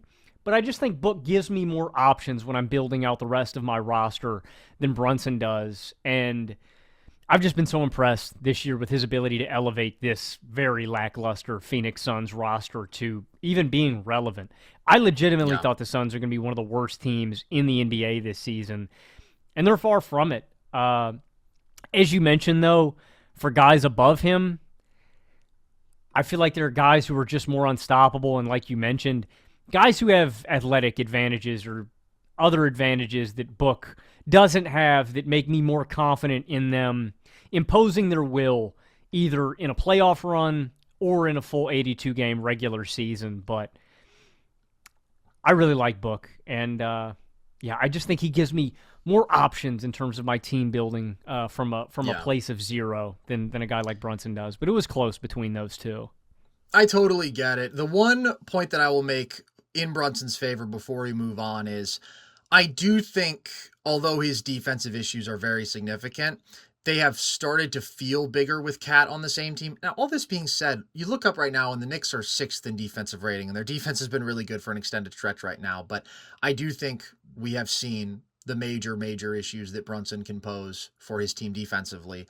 That being said, when we talk about, okay, it's tough to build a team around him because of that, we also saw the 2023 and 2024 Knicks, who did not have a lot of offensive talent around Brunson. Their shooting in 2023 specifically was bad. They really did not have a lot of creation other than him.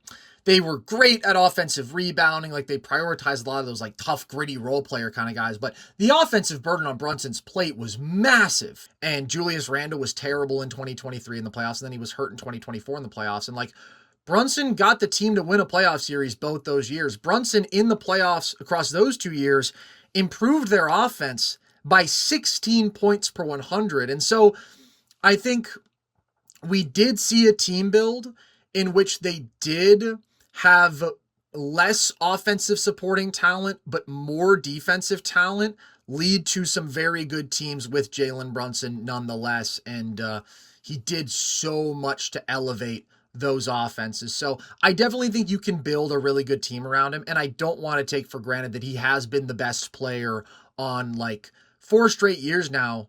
Really good teams that you expect to at least win a playoff series, that win close to 50 games or more in the regular season. And so there is just a consistency offensively with Brunson that is so valuable, where I don't want to get too low on him. but I definitely hear what you're saying with the defensive concerns.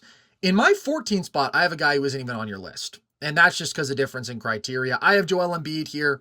Remember, my list presumes health. I think Embiid, when healthy, has absolutely been playing at a top 15 level this year, especially if you look at like the last 20 games when he's scoring 30 a night on 63% true shooting and his team is 15-5. Like, he was balling out before he got hurt again. And obviously, he's hurt all the time, but the fact that this year he's still like producing 27 points, 7.5 boards, 4 assists a game on 61% true shooting, improving his team by 7 points per 100, like, he really is one of the most remarkable scoring talents that we've ever seen. He looks old out there, and you know he's chronically hurt, and he's not what he was, and he's a little bit stiffer than he used to be, and he still produces at this level of volume and efficiency. He's still a top-tier isolation and post-up scorer, scores 10 points per game off of those two play types at basically 1.1 points per possession, which is great efficiency. Teams still can't guard him without fouling. Gets to the line 8.5 times a game. Still a really good driver, especially in terms of drawing fouls, but still has an ability to get past a lot of bigs, even though he does look older out there and has definitely lost a step, and he's still a very efficient rim finisher. He still shoots 49% from the mid-range at big volume, which is sort of like his ultimate bread and butter. You can't stop me from getting to that. So that same arsenal, it's not as effective as it was 3 years ago, but it's still damn effective. Like, when the three ball is clicking too, and then he is this like stellar pick and pop big on top of what he does out of the post and isolation, he's still like a top 5 scorer in the NBA. Like, he can just leave teams absolutely helpless. And I do think the one thing that's gotten better with him is the passing IQ. He's averaging the second lowest turnover percentage of his career. He's always been a relatively high turnover player. Does demand the ball a lot, stops the ball. All of that is fair. But I think he's gotten a little bit better there. So I'm really high, honestly, on what we've seen from Embiid this year. Now, the knocks with him, well, you have the same playoff concerns as ever. The stuff that we've seen let him down before. Body falling apart through injuries or fatigue, what have you. His ability to get up and down the floor in transition can be a problem. Having to deal with a tougher whistle where some of the grifting isn't going to translate to free throws at the same rate. The issues that he has had with his jump shot leaving him in the playoffs, maybe part of that is fatigue and the legs wearing down, but just has not been the level of jump shooter in the playoffs in his career that he is in the regular season. And then some of the issues he has had dealing with double teams and lots of turnover issues going into the Knicks series, the last playoff series he played in. He had more turnovers than assists in his playoff career, and that was his best passing series ever, and he still averaged shit ton of turnovers in that series. I don't remember exactly what it was, but it was over 4 a game. So he can be a ball stopper. There is something of a rigidity to building an offense around him, but he's just such a monstrous scorer and such a monstrous offensive talent that I don't know how you overlook the impact. And like, this was my hope with Embiid. He doesn't have to be 100%. He still stresses defenses so much with the size, the skill, the foul drawing ability that he's going to make his team's offense way, way better, even with these flaws. The reason that Embiid isn't higher than this is because his defense is just not very good anymore. There was a time when this guy was a monstrous scorer and an elite rim protector. The rim protection has diminished. His mobility sucks. His mobility defensively has never been good. It's bad now. And then the fact that as a rim protector, he used to be elite, and now he averages 1.1 blocks a game, and people only shoot 4% worse than average at the rim. Like, he's a fine rim protector, but considering his lack of versatility, transition defensive issues, I would say a below average defensive big overall. But I'm rooting really hard for him, man. I am rooting very hard for Embiid to get healthy, have a good playoff series. I think that would just be incredible at this point. And I truly do believe he's capable of it. And I believe he and Maxey have been one of the elite offensive in basketball when they've shared the court. I get it with your criteria not having Embiid on here. If I were to pick who are the top 30 guys I want to start with for the full season, considering health, like, no, he would not be one of the foundational pieces I would want to bet on because the health could not possibly be a bigger concern. But the fact that last year Embiid struggled when he was on the court. This year, he has struggled to stay on the court, but when he's been out there, especially after a slower start to the year, again, like the last 20 games that he's played, he was fantastic. And I do still think earns this spot when we're talking about healthy Joel Embiid. Yeah, I mean, regular season Joel Embiid is one of the most impactful per possession players in the history of the sport. Per 36 minutes, Joel Embiid is the all-time NBA leader in points per 36 minutes and free throws made and free throws attempted per 36 minutes. Like, I completely understand the offensive value, even if it's diminished from what it once was at this stage in his career.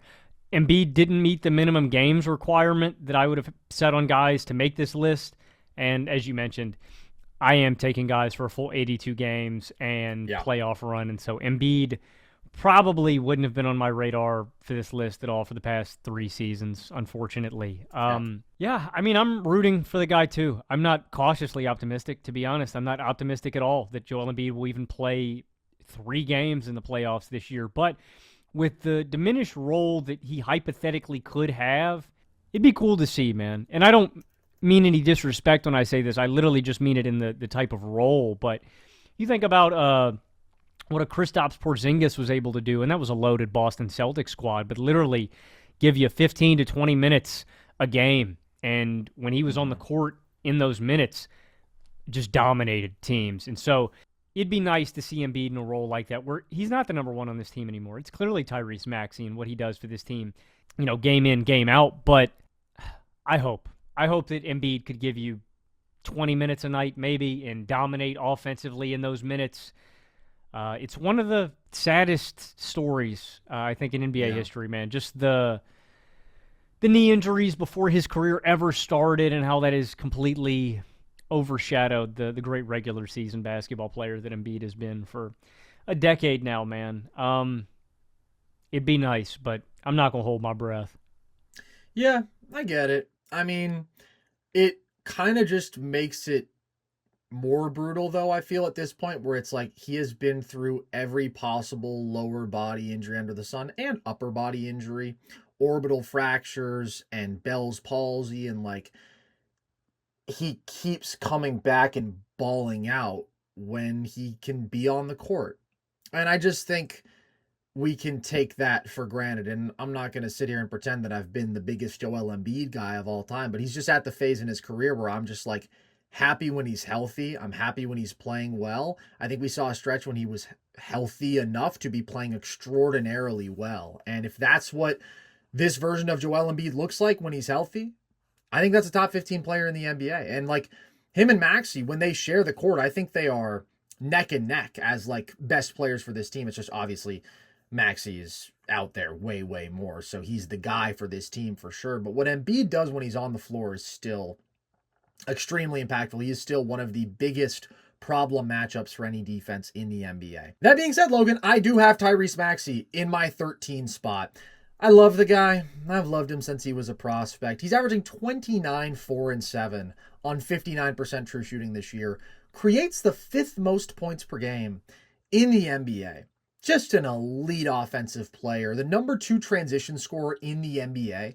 The combination of speed and shooting he has in the full court is just ridiculous. And by the way, I mean, he's pushing the pace like that while he plays more minutes than anybody else in the NBA, which I think is so impressive. But on transition 2s, he shoots 65%, Logan. On transition 3s, he shoots 46%. So he just destroys defenses like that. And in the half court too, he can just carve up so many teams. The volume he can create is really nuts. Again, you see that with the top 5 in points per game created, but he has such an awesome combination of on and off ball scoring. He's a very good pick and roll scorer, elite shiftiness, elite ball handling, speed, and the ability to shoot 35% on pull-up threes at a massive volume with this prolific intermediate game. Like, he just puts so much pressure on a defense. He can get all the way downhill. He can get to the free throw line. If he gets to floater range, he has this crazy variety of like scoop layups and off the wrong foot kind of finishes and like just really good floater touch that is always going to threaten you. And he has the ability to beat drop coverage like that and all these different things. The ability to get into the paint so much stresses a defense. And then again, he can pull from deep range whenever. And just like that combination of scoring at every level, speed plus shooting, it's really, really a handful to deal with. And then you add the layer of the ability to shoot off movement away from the ball. He's over a 40% catch and shoot 3-point shooter at volume this year. I just love that. I've always loved that with Maxey, all of the different things he can do to be super productive as a scorer, it just makes him somebody it's very easy to visualize him fitting in a number of different offensive situations. And he's obviously a better player than he was then, but we saw even in his early years breaking out in Philly, him work really well alongside a guy like James Harden as a second ball handler for them. And now obviously he is this elite lead perimeter creator, but I think he could play with a Harden again, right? And that's not a skill set that you can say about every great offensive guard. And then the other thing that I give props to him for is that his defense is fine. Like, he's quick, he's got good length, he's got really good hands. There are some people who may try to tell you, oh my God, he's 8th in the league in stocks per game, he's 2nd in steals, he's a really good defender. That's not the case. He definitely gambles some defensively, and he is still a relatively small guard and ultimately just can only be so engaged on that side of the ball with his offensive load. But nevertheless, I mean, he is pretty active for the minutes and offensive load that he does have. He's 8th in deflections in the NBA. He's 3rd in defensive loose balls recovered. He's defended pretty well on ISOs this year. Like, the ability to be even decent defensively as a smaller guard with the offensive load and the minutes that he does play is noteworthy. I do think he's sort of the Energizer Bunny of like NBA stars right now. His motor is pretty impressive there. The knocks on Maxey would be his efficiency as a scorer can only be so good when he's not a great at rim finisher. He never really has been. 64% in the restricted area. And I mentioned the ability to get off those runners, which is impressive, but he also does take a ton of those like tough runners, sometimes off balance, contested, and he only makes 41.5% of his intermediate twos at massive volume. So I like that he has those shots and he can get to them at such volume, but also obviously not the most efficient. Also not a natural elite playmaker. He's gotten better there, but there are certainly better guards in terms of creating for others. And then not a great isolation scorer. Really good pick and roll scorer. I do wonder in the playoffs, you run into a really good switching defense. Can he beat them in isolation at the level he would need to? You think he's got it all in his arsenal because, I mean, he's so quick and shifty, he can get past you, and then he's got the pull-up three-point shooting, but specifically the step-back three, which is what you're usually going to go to in isolation, he gets those up. He loves the shot. He only makes 29% of them this year, though, so he's got to shoot better on step-back threes to become a better isolation player. This has been a theme of the last 2 years. Those are my knocks on him, and why ultimately I felt like with Brunson, the playoff offense is just more of a sure thing. But if you're going to say, okay, well, Maxey is 95% of the offensive player, could even be a better offensive player because there's a ceiling of, again, I mean, volume three-point shooting, the ability with his quickness to tear up defenses, get into the paint. Maybe there's an even higher ceiling there offensively, and then he's fine defensively. I totally get having Maxey over Brunson, but it did come down to feeling like I could see Maxey getting forced into a little bit of a tough shot diet in the playoffs. And with Brunson, I do feel like he's pretty much as dependable as they come offensively. Yeah, I mean, I agree with that, but Maxey, to me, I would make a similar argument to like what I did with Devin Booker, is the fact that I don't have to compromise or pigeonhole the rest of my team into very specific roles. Maxey has more malleability to me when building a team from zero than Brunson.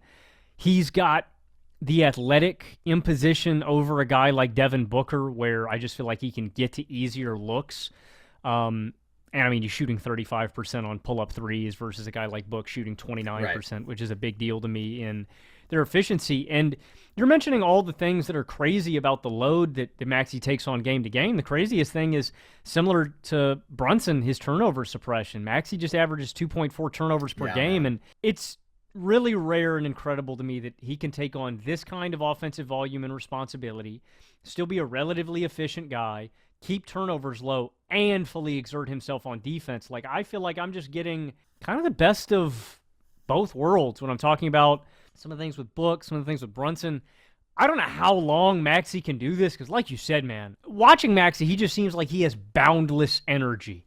And I wonder, like, when is he going to have to pay the piper, so to speak? Is it going to be the playoffs, or his legs going to be underneath him with how he's exerted himself all regular season? Is he going to be like a shooting star where in 2 to 3 years, this kind of volume is really taking a toll on his body and he's not as athletic as he is? I don't know. But for this season individually, and I'm really, only considering, I'm not saying that years previous don't matter, but really, what is he doing this year? I feel like I can build a good team defense around him. He's malleable. I can put him alongside another star guard or ball handler, and he could thrive off ball where he's over 40% catch and shooter with the ball in his hands, 29 points per game this season, 6 free throw attempts per game, 11 points in the paint per game, nearly 6 fast break points per game. Max is just a total package, and so he may not be, the elite offensive creators, but he's among the best there. I don't know. I just feel like Maxey's giving me a little bit of everything, and I'm impressed, man. I'm really impressed. I was skeptical of if Maxey was going to be able to take on the number one kind of responsibilities, and he has. I mean, his change of pace is great. His quickness, his footwork, his coordination. Maxey's awesome. And like I said, in comparison to Book and Brunson, I feel like I'm getting the kind of best of both worlds where he's got that quickness and burst that I'm not getting with Book or Brunson. He's giving me that kind of team defense in comparison to Brunson. But yeah, I don't know. The one knock that I would have on Maxey is kind of what you're saying, and that is the dilemma that I was thinking about with a guy versus him with Brunson. I am more confident in Brunson's offensive game translating into the playoffs more so than Maxey, but not enough to where I would put him below there. But Maxey's great. Do you think Maxey is peaking? Do you think there's potential for him to climb into the top 10? I think he can get better. I absolutely think he can get better, bro. I mean, he can continue to get better as a playmaker. I think he can get to a place where he's hitting those intermediate shots that he loves at a higher clip. And if he's closer to 50% on those shots, I think he becomes an even better player. Like, I absolutely think he can keep improving. He's continually improved throughout his career. So he's an incredibly impressive player. The one thing that I would say is an edge for Brunson beyond just the playoff performance is we have seen a different level of just like floor raising to elite offense period out of him. Like Jalen Brunson has made the Knicks a top 5 offense inevitably year after year now. Like I think for literally 4 straight seasons, there's just not that many guys in the NBA who can do that. Maxey, when he's out there without Embiid, they've been like a super mediocre offense. And so I do think that's where the polish of a Jalen Brunson is worth praising. I see the argument for Maxey above him. Absolutely. I could flip on this depending on how the playoffs go. But I also do want to give props to the elite offensive stuff that we have seen from Brunson, which is still a little bit more impressive than what we've seen from Maxey offensively. I think with what Maxey's done with the offensive personnel that have been around him all season long is pretty damn impressive. It is, but also regardless of if Cat is on the floor or not, or Julius Randle is on the floor or not, like Jalen Brunson has led to +5, +6 sort of relative offenses. We've never seen Tyrese Maxey do that in his career.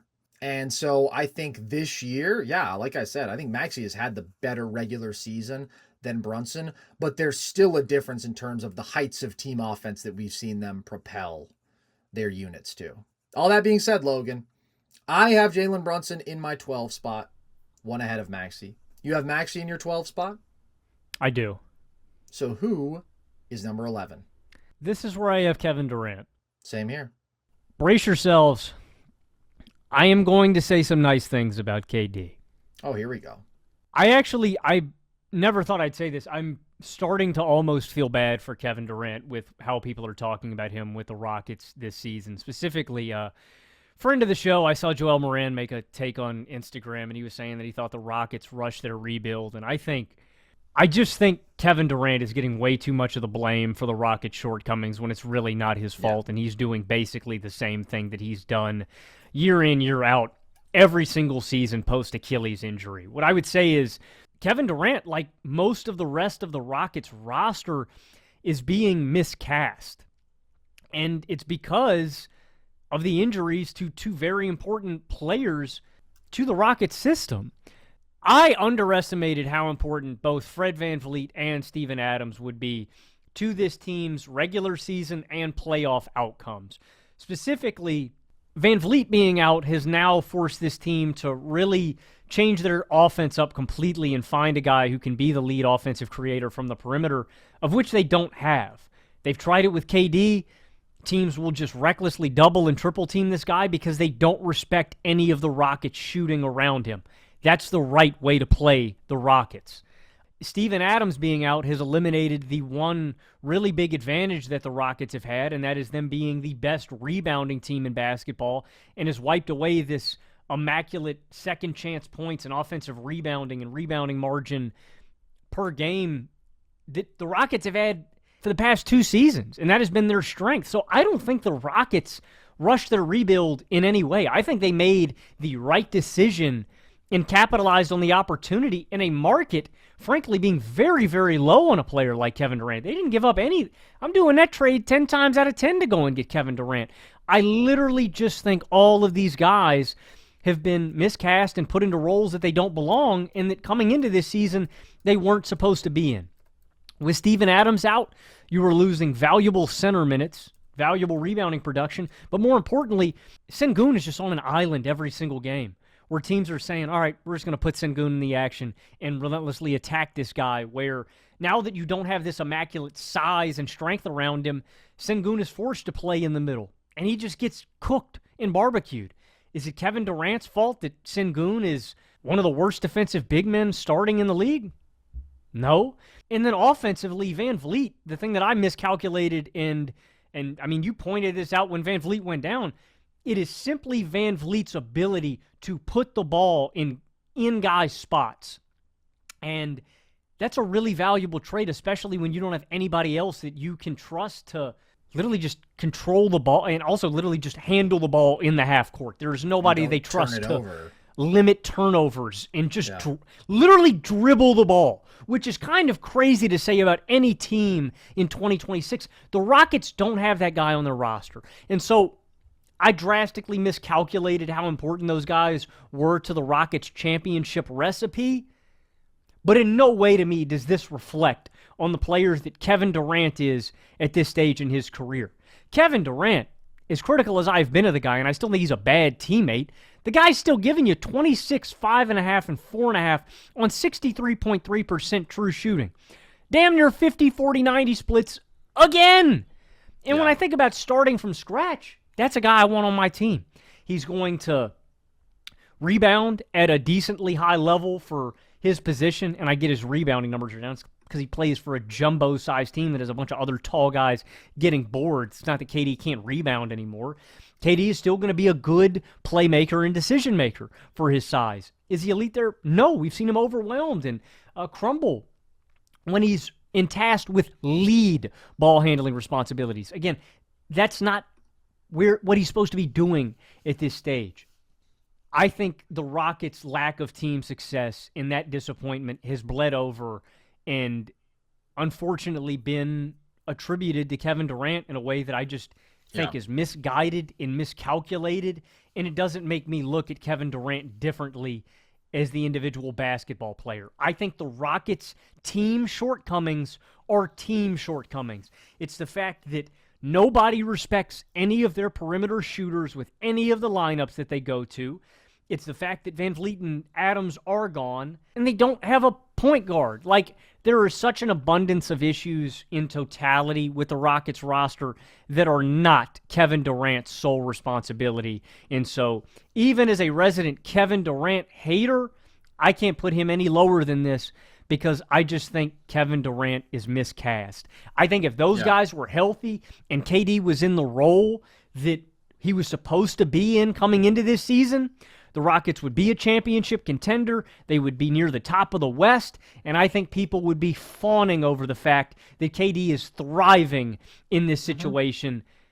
And again, they're just attributing the lack of team success solely to KD, which I think is very, very misguided. So I have really nothing negative to say about KD other than he's not as good as some of these other offensive number ones or doesn't deliver as much two-way value as other guys in my top 10. Yeah. That's it. Yeah, I agree. I think that's really well said all around. If I'm dishing out the blame pie for the Rockets this year. I think so much of it goes to injuries. I think a lot of it goes to Amen and Şengün both underperforming and not developing this year.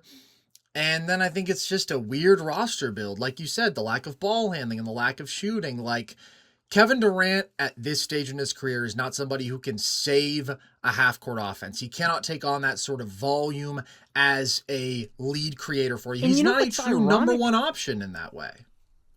The Rockets' offense has still been kick-ass with KD on the court.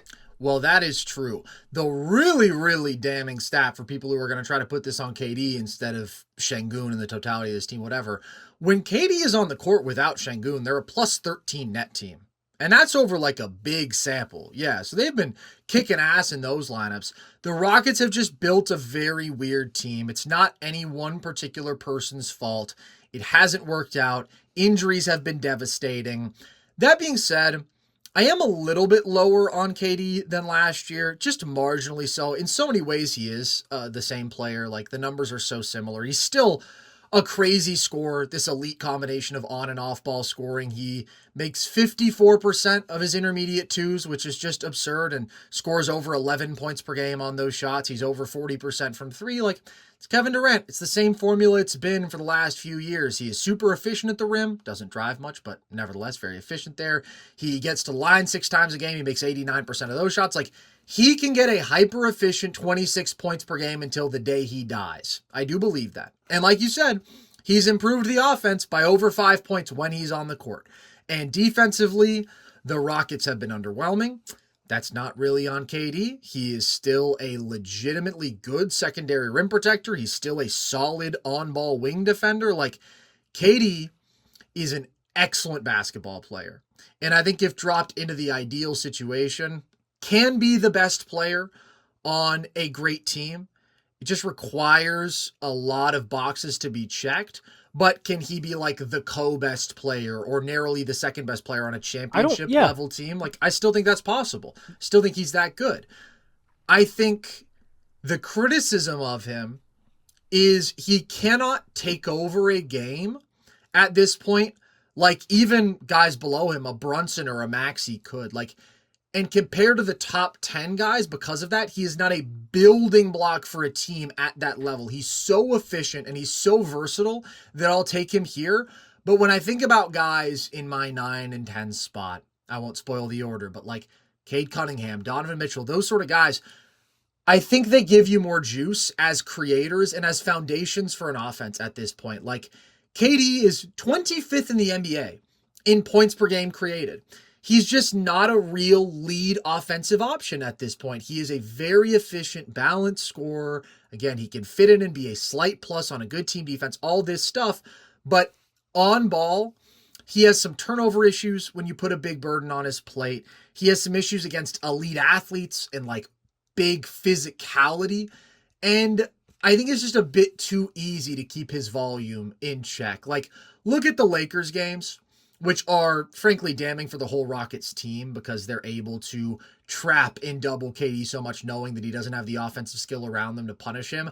But nevertheless, I thought he was really bad versus those doubles and those traps, and just athletically, physically can't impose himself on the game to the point where it's like, all right, no matter what, I'm getting mine. And his playmaking just hasn't been that good this year because, again, he's not stressing a defense so much as he is just like scoring against the defense, if that makes sense. His ability to score from the spots he does, like as a jump shooter all the time, is super valuable because he can always get those buckets.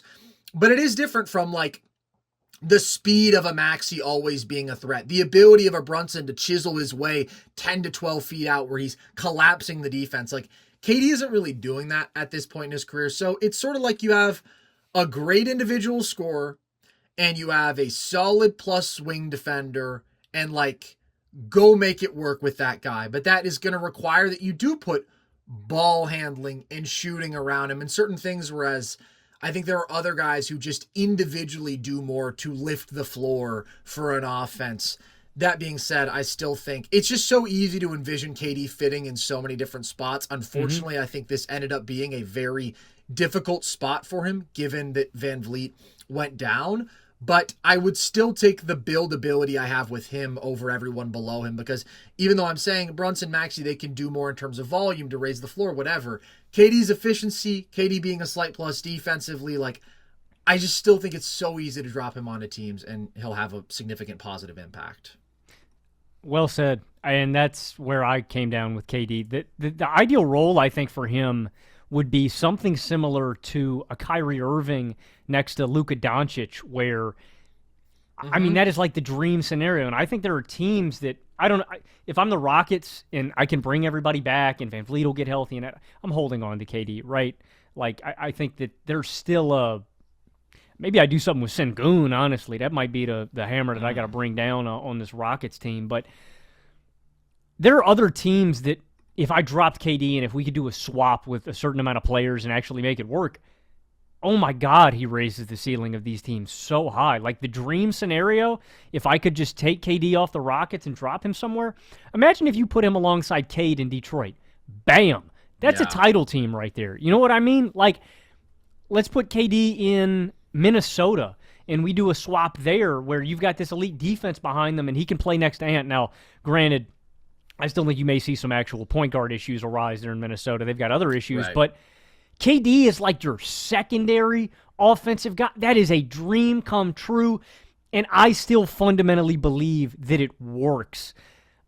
Again, all of these other peripheral issues with the Rockets team don't have anything to do with KD individually to me. So I'm still very high on KD and what he is capable of as a ceiling raiser, and that shouldn't be underappreciated or undervalued. Like you said, man, I can drop this guy, I feel like, anywhere, and he's going to thrive.